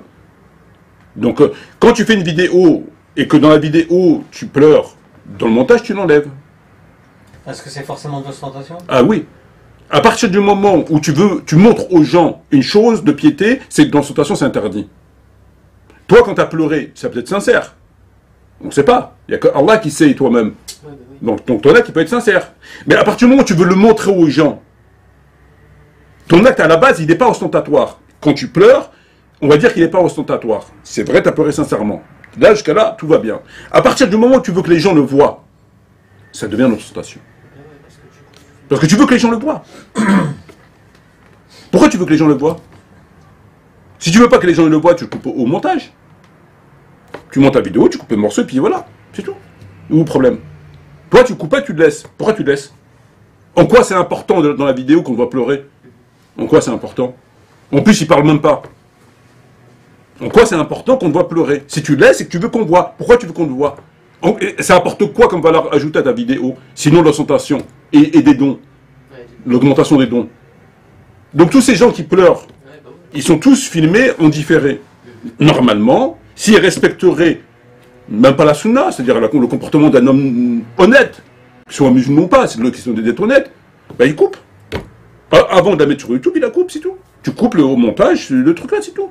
Au même titre qu'il l'aurait coupé, tous ils l'auraient coupé s'ils auraient fait un truc pas bien. Tous ils l'auraient fait. J'en doute pas, quand il parle de la mère, l'importance de la mère, mais l'importance de la mère et l'importance du père, l'importance de tout ça, mais il y a des choses que j'ai compris. J'ai compris que le prophète s'appelait Mohammed. J'ai compris que le Coran était la parole de Dieu. J'ai compris qu'il faut se diriger vers la Kaaba, en tout cas pour les prières obligatoires, sans contrainte, vers la Kaaba. J'ai compris qu'il y avait un major. J'ai compris ça. J'ai aussi compris que eux, ce qu'ils font, ça sert à rien. À partir du moment où tu es... Ce qu'ils font, ça sert à rien. Ça va se retourner contre eux. Tu ne peux pas faire tous les kaba'ir et en ayant du sang des musulmans sur tes mains par ton silence, etc., pas de zakat, etc., et ceci et cela, et ceci, la liste elle est longue, on peut faire un livre, et venir nous expliquer, leur rôle à eux se résume à deux choses, la distraction, le divertissement. C'est tout. Distraction, divertissement. L'objectif du divertissement, c'est quoi? C'est de détourner les musulmans de... Non, on ne parle pas des musulmans. On parle de... On utilise le mot divertissement ou distraction dans le langage commun, populaire, universel. C'est quoi la distraction dans toutes les langues du monde? Qu'est-ce que c'est une distraction? C'est un loisir, ou un divertissement? Pour rigoler, pour s'amuser. La distraction et le divertissement, c'est quoi? C'est que ça te sort de ton quotidien, de tous les jours, et souvent qui te pèse sur les épaules, pour te détendre, pour te permettre de te détendre, de relâcher un moment, d'oublier tes problèmes, d'oublier ton travail, tout ce que tu veux, et te détendre. Donc ce qu'on appelle ça te divertit, tu te relâches. La distraction. Un moment, c'est pour un moment. D'accord? C'est ça la distraction, le divertissement. Eh ben, eux, c'est ce qu'ils font. C'est la distraction, le divertissement. C'est-à-dire que dans leur religion, ils ont inversé les choses. Ils distraient les gens de façon permanente. Quand toi, tu vas voir un film, quand toi, tu vas écouter de la musique, quand toi, tu vas jouer au football ou je sais pas quoi, tu sais que tu es en train de faire la distraction. Tu sais ce que tu fais, c'est pas ta vie. C'est pas ta raison d'être. Tu es en train de passer un moment pour te relâcher. Je me divertis. Pourquoi tu regardes la télé? Je me détends, je suis fatigué, je me détends. Mais tu sais que la télé, c'est un divertissement. Tu vas éteindre la télécommande après et tu vas aller à tes occupations. Eh ben, eux, ce qu'ils ont fait avec l'islam, c'est ça. Ils ont inversé les choses, ce qui est de l'ordre du devoir, ils l'ont fait passer en divertissement, et ce que dit divertissement, ils l'ont fait passer de l'ordre du devoir. C'est-à-dire, si bien qu'aujourd'hui, les musulmans, ils considèrent que ce qu'ils ont là, c'est leur religion, c'est leur devoir, alors que c'est que du divertissement. Ça rentre dans la catégorie divertissement. Donc, ils sont en perpétuel, constamment, dans un islam de distraction, de divertissement. Alors qu'ils auront fait passer ça comme leur religion. Et que la religion, le devoir, ils l'ont complètement écarté. C'est en cela qu'ils sont plus dangereux que la musique, que l'alcool, et que d'autres péchés qui divertissent les gens du rappel de Dieu. L'alcool ou la musique, la personne, un musulman qui va écouter de la musique, on va considérer que c'est haram la musique. Il sait qu'il écoute de la musique. Il sait que c'est pas très bien, mais il sait que c'est juste pour un moment donné qu'il va retourner à ses obligations. Donc, l'effet négatif de la musique, le pourquoi du comment c'est haram, il est très limité. Dès lors que la personne connaît des machins. Eux, c'est tout le contraire. C'est-à-dire qu'ils sont ça de façon totale, permanente. Si bien que la personne elle croit que ce qu'elle est en train de faire, c'est son devoir. Alors que c'est que de la distraction. C'est que de la distraction. Voilà. C'est détourner les musulmans de leur devoir. Tout à fait. De toute façon, regarde. Mosquée, mariage, carré musulman, vidéos sur Internet, des crooners du Coran, le pèlerinage, le halal. Toutes ces choses-là, ils ont un point commun, c'est quoi? Ils ont un point commun, toutes ces choses-là, c'est lesquelles? C'est quoi le point commun de ce que je viens de dire? Non, c'est pas... Mosquée, mariage, carré musulman, vidéo YouTube, crooner, pèlerinage, halal. C'est là où t'as pas de problème? Non. Pas du tout. Ils ont un point commun. Augmentation des dons? Non. Augmentation d'argent? Non, pas tout à fait. Toutes ces choses-là, ils ont un point commun, c'est qu'elles sont tous liées à de l'argent. Quand ils font des mosquées, ils prennent de l'argent aux gens, ou au Qatar, ou aux gens, ou à l'Arabie Saoudite, en tout cas ils prennent de l'argent, ou aux fidèles, et ils prennent de l'argent pour construire un édifice dans lequel ils vont continuer à prendre de l'argent. Prière Jumu'ah, ils passent avec leur corbeille, boîte tous les 20 mètres, l'Aïd, machin, truc, des dons, Tarawih, des dons. Donc il y a un rapport avec l'argent. Les sites de rencontre de mariage halal, il y a un rapport avec l'argent. Les carrés musulmans, il y a un rapport avec l'argent, c'est du commerce. Ils font des carrés, des sociétés, ils vont des carrés, des places musulmans. Il y a un rapport avec l'argent. Les vidéos qu'ils font, ils les monétisent et il y a un rapport avec l'argent. Crooner, lire bien le Coran comme un chanteur, parce qu'en fin de compte c'est comme des chanteurs. Un chanteur, tu dis quoi? Il chante bien ou il chante vrai? Il chante bien. Il chante bien. Il chante bien. Quand tu écoutes un récitateur du Coran, tu dis quoi? Il récite bien. Il récite bien. Est-ce que tu dis qu'il récite vrai? Ils s'en foutent, pour être vulgaire. Est-ce que tu dis qu'il met en application ce qu'il fait? Non. Il chante, il récite comme un chanteur. Il chante bien. Voilà. Bon. Et ça, le meilleur récitateur, il aura le plus de fidèles. Parce qu'il chante bien. C'est un espèce de... Comment les oiseaux qui chantent bien, là? Les piafs, là. Les pies, non? C'est les pies, je crois. Ouais, je crois que c'est les pies. Enfin, bref. Le pèlerinage, c'est quoi? C'est de l'argent. Et le halal, qui n'est pas entre les mains des musulmans, Commerce. donc tout ce qu'ils font, c'est toujours lié à de l'argent. Il y a toujours une notion de l'argent derrière. Ils font jamais une chose sur laquelle il n'y a pas d'argent. Les ONG, là, soi-disant, là, il y a quoi? C'est l'argent. Don, appel au don, appel au don. Voilà. Il y a toujours, dans leur islam, il y a toujours de l'argent. Quand il n'y a pas d'argent, ils ne sont pas là. Quand ils font un truc, c'est qu'il y a de l'argent à côté. Toujours.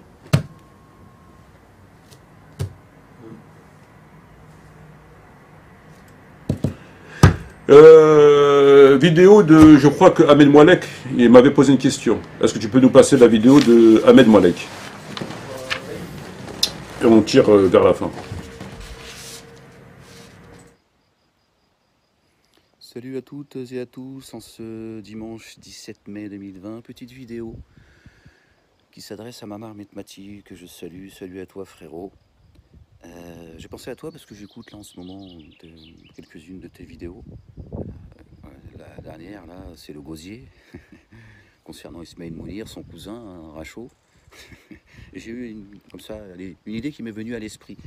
Donc je voulais te poser une question pour que tu puisses la poser. Hein, moi tu sais bien frérot, c'est dur hein, la censure. Ouais c'est dur, hein, il faut faire quelque chose. Et donc la question que je voulais que si, bien évidemment, si tu as envie de te... Comme je sais que toi aussi tu es un peu taquin, si tu veux taquiner un petit peu toute la fine équipe, hein, c'est de poser la question que j'ai déjà posée il y a plusieurs jours. Et d'ailleurs, ton avis m'intéresse également. Et comme tu sais, Dieu a descendu un livre détaillé minutieusement détaillé, aux versets qui se répètent, en parfaite harmonie avec lui-même, dans une langue arabe claire, sans aucune tortuosité, etc. Il y a beaucoup de versets qui rappellent la grandeur du livre de rappel d'Allah subhanahu wa ta'ala. Et la question, elle est simple, hein, et tu l'as peut-être déjà entendue, c'est pourquoi est-ce que Dieu, dans son livre de rappel, n'a pas associé le mot prophète et Mohammed? J'aimerais bien que tu poses la question à ces mosquées, ceux et celles qui t'écoutent. Ça pourrait les intéresser. Comme tu sais bien, derrière chaque chose, Dieu n'a rien omis d'écrire. Dieu, il est le savantissime, il est le sage. Il y a donc derrière cela une raison, d'accord, une sagesse et surtout une raison. Et on devrait d'ailleurs tous se poser la question, pourquoi Dieu n'a jamais associé le mot prophète à Mohammed? Voilà frérot, c'était juste une petite pensée pour toi, voilà, une idée qui m'est venue, donc que je te la transmets comme ça de manière spontanée, hein, Dieu m'en est témoin. Et je pense que ton chapeau mon amour, il a transmis. Et donc excusez-moi, je sais plus où j'en étais, excuse-moi frérot.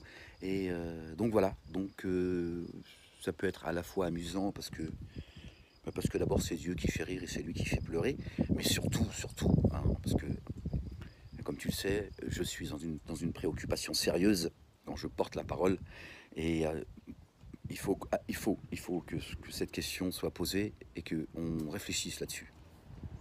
Moi je le fais, d'autres le font, et pour tout te dire d'ailleurs, parce que Diamant elle est là, elle est sur la terrasse, cette question c'est elle qui me l'a soumise en fait, qui m'a dit ce que tu as vu Ahmed, Dieu n'associe jamais le mot prophète à Mohammed. Je lui ai dit tais-toi qu'on t'entende pas, hein, parce que sinon avec tous les fous là, et c'est une vraie question en fait. Pourquoi Allah subhanahu wa ta'ala, dans son livre minutieusement détaillé, d'accord, il lui incombe la conservation, n'a jamais associé le mot prophète à Mohammed. Voilà frérot, je te salue, je crois que tu jeûnes, donc je te souhaite un bon mois de Ramadan, tu sais ce que j'en pense. J'ai même envie de te dire, sors de là, frérot. Tu as fait, je pense, la moitié du chemin. Sors de là avant qu'il soit trop tard. On est arrivé à la fin de journée, on est arrivé au siècle des siècles. Il balance la sunna de Mohammed.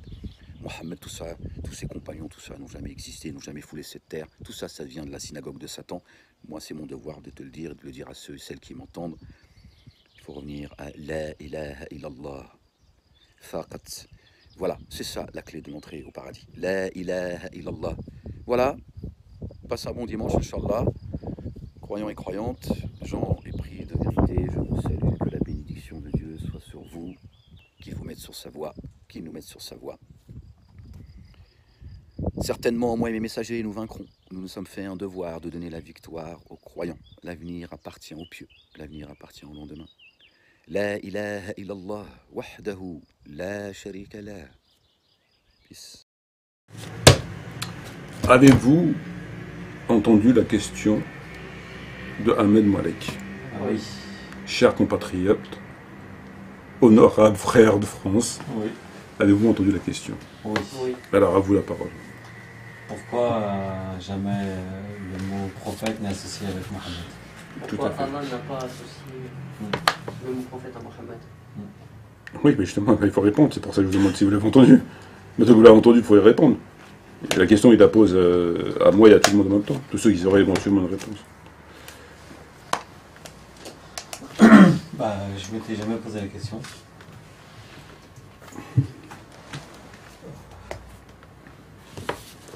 Comment ça, il n'associe pas? Il te dit pourquoi que dans le Coran, il n'y a pas écrit le mot Mohammed, le prénom Mohammed, avec le mot Nabi. C'est jamais écrit ensemble.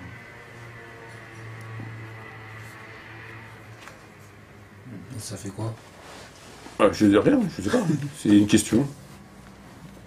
Il est parti où le... Vrai rapport, je pense. Ou pas. Il nous reste un quart d'heure. C'est parti où? On t'attend pour la réponse, ça? Un mot? Ben oui. C'est une question qui va pour tout le monde. Pourquoi Allah n'a pas associé le mot prophète à Mohammed? Non. Pourquoi pas? C'est-à-dire, il n'a pas associé. J'ai déjà posé. Ah oui. Il fallait être là. D'accord. Non, bah écoute, en fait, ces questions, on s'est jamais posées. Ouais, on ne s'est pas posé puisque c'est. Quand, pour nous, quand Allah il interpelle le prophète, il dit au prophète, ou bien il dit au prophète, donc Ya Ayyuhan Nabi. Ya Ayyuhan Nabi, donc pour nous, on considère que lorsque Allah il dit Ya Ayyuhan Nabi, il parle du prophète Mohammed. Je ne vois pas appeler par son prénom non plus. Voilà, après, bon, il ne cite pas. Il ne va pas le citer par son prénom, je ne vois pas l'intérêt, parce qu'il parle directement. Par contre, Allah il dit dans le Coran Muhammad Rasulullah. Mohammed le messager d'Allah. Mais lui, il veut savoir pourquoi il n'a pas écrit Mohammed Nabi avant. Nabi, pas Rasoul. Mais il dit Ya Ayyuhan Nabi, pourquoi ça ne lui suffit pas? D'accord, mais lui, la question qu'il pose, c'est pourquoi ils ne sont pas associés. Oui, pourquoi ça ne lui suffit pas? On ne sait pas, mais en tout cas, il a posé cette question.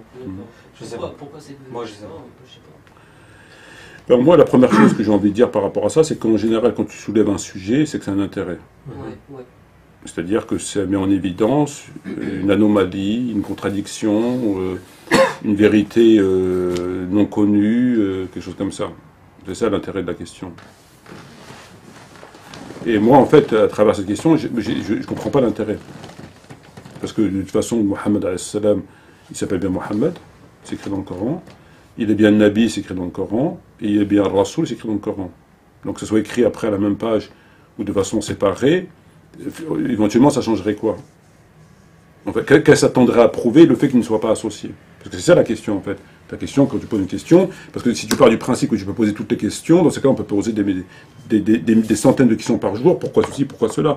Et si finalement derrière il n'y a rien, on se demande pour la question. C'est le propre d'un enquêteur. Un enquêteur, quand il pose la question à un prévenu, à un accusé, c'est que selon sa réponse, il va savoir s'il doit considérer que ou pas. Il ne pose jamais de questions pour rien. C'est bien ça, on est d'accord? Oui. On pose toujours une question pour un intérêt. Jamais une question pour savoir si comme ça. Et là, la question, en fait, je ne sais pas. Le mieux, c'est qu'ils disent pourquoi, cette question. Ça tend à prouver quoi? En fait, c'est ça. S'il a une question de ce genre-là, c'est qu'il y a une raison derrière. En théorie. Voilà. Et moi, ce qui m'intéresserait, c'est pourquoi. Pourquoi ces questions? Il passe directement à... Ou pourquoi? Voilà. Et surtout, c'est qu'il y a un verset où il y a le nom de Mohammed associé au prophète. Ouais. Ma kana Muhammad aba ahad min rijalikum. Ma kana Muhammad, d'accord? Aba ahad min rijalikum. Walakin Rasulullah. Walakin Rasulullah. Wa khatam al-nabiyyin. Al-nabiyyin, c'est le pluriel de Nabi. Donc là, il a associé son nom. Mohammed, il commence par Mohammed. Wa makana Muhammad. Donc il parle de Mohammed. Nabiyyin, c'est le pluriel de Nabi. Donc là, il l'a associé. Sauf que le mot, il est au pluriel, c'est tout. Il est le sceau, le khatam des prophètes. Donc c'est un prophète. Il est compris dedans. Donc là, il a associé Mohammed à Nabi. À prophète. Ouais. Il est associé là. C'est dans le Coran, ça, non? Oui, c'est un verset du Coran, ça. C'est bien connu, ce verset. Mohammed, il est par dans les personnes trouvées, il est simplement l'envoyé de Dieu et le sceau des prophètes. Des prophètes. Il est le sceau des prophètes. Donc il est un prophète. Il est le sceau des prophètes. Donc il a associé Mohammed au prophète. Ce mot, ils sont associés. Il est associé à Rasoul et à prophète. Il est l'envoyé et le sceau des prophètes. Et là, il commence par Wa makana Muhammad, alayhi salatu wassalam. Il n'a pas dû le voir. Non, c'est pas par rapport à ce qu'il veut nous amener à penser ou à dire. Est-ce que pour lui, par exemple, Nabi, ça voudrait dire prophète? Ben là, le mot Nabi, dans le Coran, qui veut savoir, il est là, le mot Nabi. Après, qu'est-ce qu'il pense du mot Nabi, ça, j'en sais rien. En tout cas, la question, c'est pourquoi il n'a pas associé Mohammed au mot Nabi. Sauf que là, il a associé Mohammed, Nabi. Sauf que le mot, il est au pluriel. Mais il est compris dedans. Il est au pluriel, c'est tout. Nabiyin, c'est le pluriel de Nabi. Donc, le Mohammed est le sceau des prophètes. Des prophètes. Donc, il fait partie des prophètes. Mohammed, il a dit Mohammed. Il n'a pas dit autre chose. Il a appelé Mohammed. Donc, le mot Mohammed est associé au mot Nabi, par le pluriel. Bon, on va arriver dernier quart d'heure. Et tu as vu les dégâts des hadiths qu'il a utilisés? Ismaël Mounir. Ça, c'est les dégâts des hadiths. C'est à la fois le n'importe quoi des hadiths et à la fois un esprit pervers qui l'utilise en ce sens. Parce qu'ils sont beaucoup à faire ça. Mais dans différentes disciplines. Mais ça, c'est le dégât. C'est ça le problème du hadith. Parce qu'il n'a rien inventé. Mais tu vois le danger du hadith. Alors qu'avec le Coran, tu ne peux pas faire ça. Et ça contredit à 100% le Coran. Le Coran, tu ne peux pas faire ça. Tu vois, le hadith, c'est ça. Tu donnes entre les mains de gens mal intentionnés, pervers, ils font dire aux gens tout et n'importe quoi hadith. Voilà. Après, on te dit pourquoi tu touches au hadith. Ouais, pourquoi tu touches au statut. Ouais. Ça, c'est ce qu'ils disent. Tu sais, moi, j'ai fait mien du verset qui ne craigneront le blâme d'aucun blâmeur. Et qui combattront dans le chemin de Dieu sans craindre le blâme d'aucun blâmeur. Donc le blâme des blâmeurs, ça ne m'intéresse pas. S'il n'est pas constructif, étayé, ça me fait ni chaud ni froid. Dieu nous demande de ne pas faire attention au blâme des blâmeurs. C'est qu'il y a une raison. Un vrai musulman, il n'est pas affecté par le blâme des blâmeurs. Ils ne craigneront le blâme d'aucun blâmeur. J'espère en faire partie. Bon, il nous reste 10 minutes. Dernier sujet à évoquer, le parallèle entre l'imam Mahdi salam et J.R. Ewing. Et qui J.R. Ewing. Ah, J.R. Ewing. J.R. Ewing. Tu connais pas Dallas? Dallas, ton univers impitoyable. T'as une photo de J.R. Ewing? T'as chanté. Ah oui, j'ai chanté. J'ai chantonné. On ne peut pas appeler ça chanter. Ouais, chantonné. Ah ouais. Est-ce que tu as quelque chose de J.R. Ewing? Qu'on puisse voir qui est voilà, J.R. Ewing. Mais nous, une photo, tu peux la diffuser sur la vidéo, la photo, Abdelrahman? Ouais, j'en ai juste pour 2 minutes. Celle de la grise à gauche. En dessous. Non, en dessous de celle que tu as montrée. Il nous reste 10 minutes. Bon, n'importe laquelle. Peu importe, mais la photo... J.R. Ewing et El Mahdi. Ah, je connais pas trop. Tu connais pas trop J.R.? Non. C'est un sacré personnage dans Dallas. C'est le méchant de service. Ah.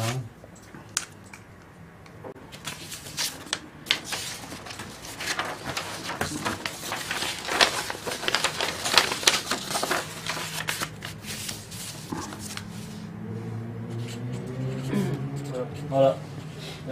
Il y est. C'est bon? Voilà, on le voit sur l'écran? D'accord, ben voilà. Donc quel est le parallèle, le point commun entre J.R. Ewing et le Mahdi? T'as pas le micro. Ce sont des hommes?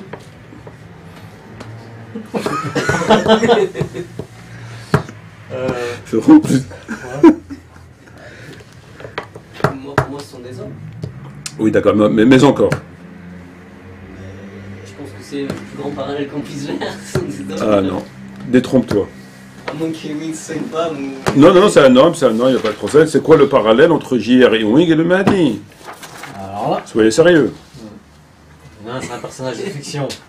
Moi, j'étais sérieux. Non, je vois pas. Moi, perso, je vois pas encore. Tu vois pas? Non. Alors, le parallèle entre le J.R. Ewing et le Mahdi chiite... T'as rajouté un mot. Ouais, évidemment. Évidemment, parce que j'ai déjà évoqué les sujets. D'accord. T'es au courant, je crois. Même pas? Peut-être, non, je crois pas. Même pas, ouais. Parce que je pensais que t'étais au courant. Ben, c'est que le point commun qu'ils ont, en fait, c'est que tous les deux, ils peuvent pas disparaître. Sans quoi la saga s'arrête. Ah. D'accord. Alors, on prend le feuilleton Dallas. Oui. C'est une série. Oui. Bon. Un certain nombre de Bobby, J.R. Sue Ellen. Bon. Et Dallas. Bon. Si, admettons, dans le deuxième épisode, le troisième, le 15e épisode de Dallas, J.R. Ewing meurt, est-ce que Dallas, c'est toujours Dallas? Il n'y a plus aucun intérêt. Il n'y a plus aucun intérêt. On est d'accord? Ouais. Bon. Donc s'il prend, par exemple, dans un feuilleton, il prend une balle, il va à l'hôpital, et que le feuilleton s'arrête là, est-ce que tu penses qu'il va mourir ou est-ce que tu penses qu'il ne va pas mourir? Non, il ne mourra pas. Il ne mourra pas. Non. Pourquoi? Parce qu'on ne peut pas retirer les JR de... On ne peut pas retirer Dallas sans JR. C'est plus Dallas. C'est plus Dallas. Ou à moins que Dallas s'arrête. Ah ben, le Mahdi chiite, c'est la même chose. Le Mahdi chiite, qui a existé, qui a disparu dans le tunnel, ça remonte à 1000 années, dans la grotte, peu importe. C'est tout un endroit que peu de gens iront s'aventurer, dont les conditions sont... Eh ben, en fait, dans la doctrine chiite, la mission du prophète Mohammed, elle ne s'arrête pas au prophète, elle s'arrête à l'imam Mahdi. Entre le prophète et l'imam Mahdi, les 12, il n'y a que eux qui peuvent diriger la Oumma de l'islam. Personne d'autre que eux. Il n'y a que eux. D'accord? Il n'y a que eux. Bon. Donc, le premier, il est mort, jusqu'au 11e. Ils sont tous morts.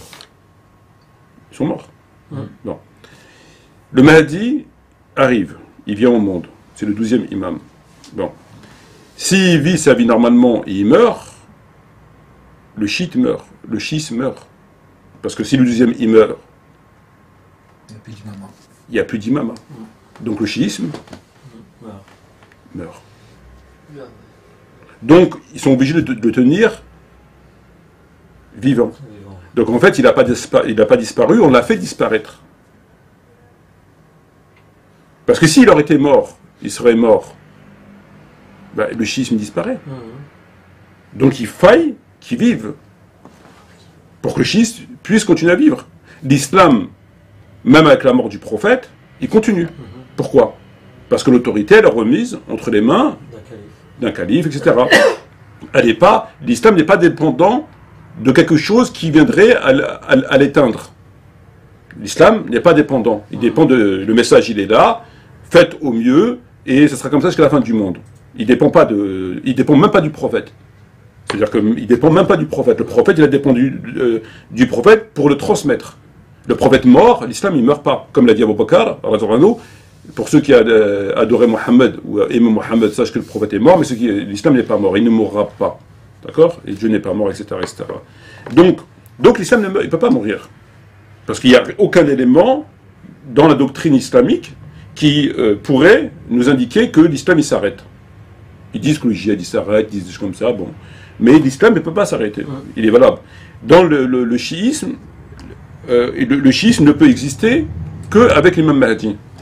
Qu'avec un des 12 imams. Si l'imam Mahdi meurt, s'il aurait été tué à l'époque où il serait mort de mort naturelle, donc il est mort, le chiisme il meurt. Parce qu'après, si tu donnes le pouvoir à qui? À un imam. Mais il n'est pas des 12. Il n'a pas le droit de diriger. Il n'a pas le droit à l'autorité. Il n'a pas le droit. Et les chiites en tant que tels n'ont pas le droit de l'obéir, à part par intérim. Comme ils font aujourd'hui, ils obéissent par intérim. C'est une autorité par intérim. Mais sinon, tu n'as pas le droit. Donc s'il serait mort à son époque, le schisme meurt. Donc il ne peut pas mourir, comme J.R. Ewing. Donc, pour maintenir le chiisme vivant, il faut que le 12e imam soit vivant. Et pour qu'il puisse vivre, il faut le faire disparaître, en disant qu'il a disparu mais qu'il va revenir. Donc attendez. Comme Moïse quand il est parti chercher les tablettes. Il est parti mais il va revenir. Sauf que là, ça fait déjà 1000 ans qu'ils attendent. Donc l'histoire de la disparition de l'occultation, elle est logique. Mais l'intérim, c'est pas logique. Non. Que tu écoutes par intérim, ça peut se comprendre. On te dit que lui, il n'est pas là, c'est son remplaçant, la société, le patron, il n'est pas là, il revient dans 1 mois, dans 2 mois, dans 3 mois, ça se tient. Bon, il n'y a pas de problème, ça se tient, etc. Bon. Qu'ils obéissent à des autorités par intérim, ça se tient. Il n'y a pas de problème, ça peut se tenir. Sauf que le temps se fait long. Ça fait quand même plus de 1000 ans, bon, ça fait un petit peu long quand même. Bon, mais ça se tient. Cette théorie de l'intérim, c'est valable, théoriquement elle est valable. Mais la mort de la personne, il n'y a plus d'intérim, puisqu'elle est morte, la personne, elle ne va pas revenir. Donc tu n'as pas de raison d'attendre. Donc si il meurt, le schisme il meurt. Ils ne peuvent pas inventer un truc comme... Non, ils ne peuvent pas. L'intérim, ils peuvent inventer un truc... Non, tu peux rien inventer. Si le 12e imam, il a vécu son temps, il vient à mourir, le chiisme meurt. Obligatoirement. Parce qu'il n'y a que lui qui peut diriger. Et personne d'autre à part lui. Donc on veut bien accepter de patienter un petit peu, d'avoir une autorité par intérim un petit peu, mais si on dit il est mort, il ne reviendra pas. Il est mort, c'est fini, il ne revient pas. Bon, donc comment tu peux rester chiite? Qui va te diriger? Tu es obligé de tourner vers un usurpateur. C'est interdit. Comme ils disent, prétendent Abou Bakr, Omar, etc. Donc tu es obligé de suivre un usurpateur, quelqu'un qui n'a pas de droit à l'autorité. La bay'a que tu lui fais, elle n'est pas légale. Elle est légale dans l'intérim, mais de façon définitive, tu n'as pas le droit. Ça vient de Dieu, ça vient du Coran, ça vient du prophète. C'est lui qui a décidé qui sera le patron après lui. Donc tu désobéis au prophète, parce que c'est lui qui a décidé. Donc c'est pas possible. C'est impossible. Par intérim, ça se tient. De façon définitive, c'est pas possible. Et donc si il était mort comme tout le monde, ben, le chiffre il sera amené à disparaître. Obligatoirement. Obligatoirement. Donc il faut le maintenir vivant pour maintenir le schisme vivant. T'es obligé. Et pour maintenir vivant, ben, faut le faire disparaître, en disant qu'il va revenir. Donc ça veut dire, moi, aujourd'hui, effectivement, j'ai pas la bonne autorité, mais c'est normal, c'est une autorité par intérim. C'est quelqu'un qui est là provisoirement, en attendant que l'autre y revienne. Donc ils obéissent au second patron, enfin voilà, par intérim, en attendant que le vrai patron il arrive, il devrait plus tarder maintenant. Alors que s'il serait mort, c'est fini. Le schisme tombe. Tu ne peux pas être chiite sans imam, les 12. Ça n'existe pas. C'est impossible. Donc moi je pense plus qu'on l'a fait disparaître. Ils ont été confrontés à l'idée que, tiens, s'il meurt, ben, il n'y a plus de religion. C'est fini. Ben, s'il meurt, il n'y a plus de religion. Donc comment on fait? Ça va de pair, hein. Tu ne peux pas les séparer. Tu ne peux pas dire, ouais, l'imam il peut mourir, mais le schisme peut durer. C'est pas possible. Ça c'est clair, net et précis, c'est impossible. Ils vont de pair. Si tu en élèves un, l'autre il tombe. C'est comme ça. Le premier est là jusqu'au 12e. Et c'est eux les autorités légales qui peuvent gouverner. C'est tout. En dehors de eux, c'est que des usurpateurs, à part par intérim. Mais par permanente, c'est un usurpateur. Donc si tu enlèves le Mahdi, le schisme il tombe. C'est fini pour lui. La religion elle tombe avec, la doctrine tombe. Donc il fallait le faire disparaître. Comme JR. Si tu tues JR, il n'y a plus d'Alas. Donc il faut qu'il vive. En fait, c'est le même metteur en scène, en fait. C'est la même idée, tu vois. C'est le même principe. Il faut maintenir la personne en vie pour faire perdurer le truc. Alors le truc, ça peut être une religion, une doctrine, un film, je sais pas, un truc, tu vois. Mais cette chose-là, si tu enlèves, le truc il tombe. Donc il faut qu'il reste. Il faut, de façon qui est comme Bouteflika, tiens. Si tu enlèves Bouteflika, le régime, il va pas tomber, mais il va vaciller. Il va vaciller, parce que les gens vont dire, voilà, il n'y a plus de président, nous on a voté pour le président il est mort, donc maintenant il faut rebattre les cartes. Mais tant qu'on le maintient vivant, on dit, non mais il est là, le président. Il n'y a pas de raison, calmez-vous, il est là, il est dans un coin, il se repose. Tu le vois jamais, mais il est là. C'est un peu le même principe, sauf que là, c'est beaucoup plus radical en ce sens du schisme qu'en ce sens de Bouteflika. Mais le fait de maintenir la personne là, ça veut dire il est là. Vous voyez, il est là, il est là. Vous le voyez pas, mais il est là. Mais s'il est mort, tu dis, bah c'est fini, maintenant il faut tout recommencer, il est mort. Donc il faut tout recommencer. Il faut tout reprendre à zéro. Donc c'est pour ça qu'ils l'ont fait disparaître. Faire disparaître pour dire il va revenir. Voilà. Donc ça veut dire que la religion, la doctrine, elle est toujours valable. Elle est pas appliquée comme il le faut, mais c'est normal parce qu'il était amené à disparaître. Mais patiente, il va revenir. Donc reste dans ta doctrine, même si elle est bancale et que tu obéis à une autorité intérim qui n'a aucune légitimité en ce sens, parce qu'il ne fait pas partie des 12, mais c'est normal parce que l'autre, il était obligé de se cacher, mais il va revenir. Donc patiente un petit peu. Et c'est comme ça depuis 1000 ans.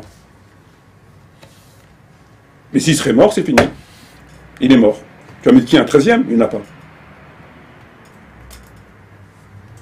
C'est comme si la religion de l'islam a reposé sur le prophète. Si la religion de l'islam a reposé sur le prophète il meurt. Il n'y a plus de religion. C'est fini, il est mort. D'ailleurs, c'est ce que beaucoup de gens ont apostasié par rapport à ça. Quand le prophète il est mort, ils se sont dit c'est fini. On n'est plus tenu, nous, à appliquer la religion. Il est mort, c'est fini. Ils se sont dit c'est fini, il n'y a plus de religion. Il est mort. Il y a des gens, ils sont sortis à cause de ça. Parce qu'il est mort. C'est le même principe, en fait. Sauf que l'islam, il n'y a pas de ça dans l'islam. Le prophète, il est mort, il y a un successeur. Même il est bancal, c'est pas grave. C'est l'autorité. Il n'y a aucun verset, il n'y a aucun hadith qui va te dire de ne pas obéir, d'obéir qu'au prophète ou à lui, sinon c'est fini. Ça n'existe pas sans l'islam. Il n'y a pas de ça en islam. Là, les bancals, ils sont pas très pieux, mais c'est comme ça, c'est l'autorité, ça va, ça vient, voilà, c'est comme ça. Dans l'islam, il n'y a pas de ça. S'il y aurait ça dans l'islam, ben, la religion elle serait morte. Le prophète, il est mort, il n'y a plus de religion, salam alaikum. Comme le gourou d'une secte. La secte du soleil ou la secte du temple de truc, il meurt. Sa religion, sa doctrine tombe avec lui. Donc moi, je pense qu'il a été, on l'a fait disparaître pour les besoins de la continuation de la doctrine. Voilà, sans vouloir contrarier évidemment personne. Ça ne doit pas les arranger qu'ils viennent le Mahdi du coup. Mais de toute façon, il ne viendra pas. Mais le Mahdi qui est truc, pour moi, il ne viendra pas. Le seul Mahdi qui existe, c'est le Mahdi normal. Il viendra au monde comme tout à fait normalement. Pour moi, il ne viendra pas. Pour moi, c'est juste pour le besoin du truc, c'est tout. Du scénario. Il n'y a pas d'autre possibilité. Tu vois une autre possibilité? Ah ouais, il meurt. Alors, il est né, sa mère l'a enfanté, il est tué comme les 11. Bon, il est mort. Ah, c'est fini. Le schisme, il peut durer? Non, parce qu'il ne peut gouverner qu'un des 12. Il n'y a plus d'infaillible. Il n'y a plus d'infaillible. Voilà. Donc qu'est-ce qui se passe? C'est dans les statuts. Il ne peut plus y avoir. C'est dans les statuts. Ouais, personne ne peut prendre sa place. Là. Donc qu'est-ce qui se passe? C'est fini. Ah ben voilà. Ça s'arrête. Ah ben voilà. C'est comme Dallas. Ah ouais. Dallas, le mec qui fait la série, JR, il meurt au deuxième épisode. Il y a encore Dallas? Et puis Dallas. Il faut que vive JR. Pour que vive Dallas. Il faut que vive le Mahdi, pour que vive la doctrine. Ouais. Quand on commence à trafiquer et jouer avec les fils, ça donne rien de bon. Je frapperai le berger, le troupeau se dispersera. C'est ça la doctrine. Je frapperai le berger, le troupeau se dispersera. Celui qui accroît sa savoir accroît sa douleur. Et à chaque jour suffit sa peine. En fait, c'est comme une statue qu'ils adorent. C'est comme l'hypothisme. Enfin, s'il n'y a plus la statue, cette religion. Écoute, le truc il est basé comme ça. C'est tout. C'est un fait, personne ne peut contester. Si la personne un truc, ça tombe. C'est tout. C'est pas moi qui le dis, c'est eux qui le disent. C'est pas moi qui le dis. C'est tout. C'est comme ça. C'est pas moi qui le dis. Donc voilà. Donc il était obligé de disparaître. Le scénario ne pouvait pas se dérouler autrement.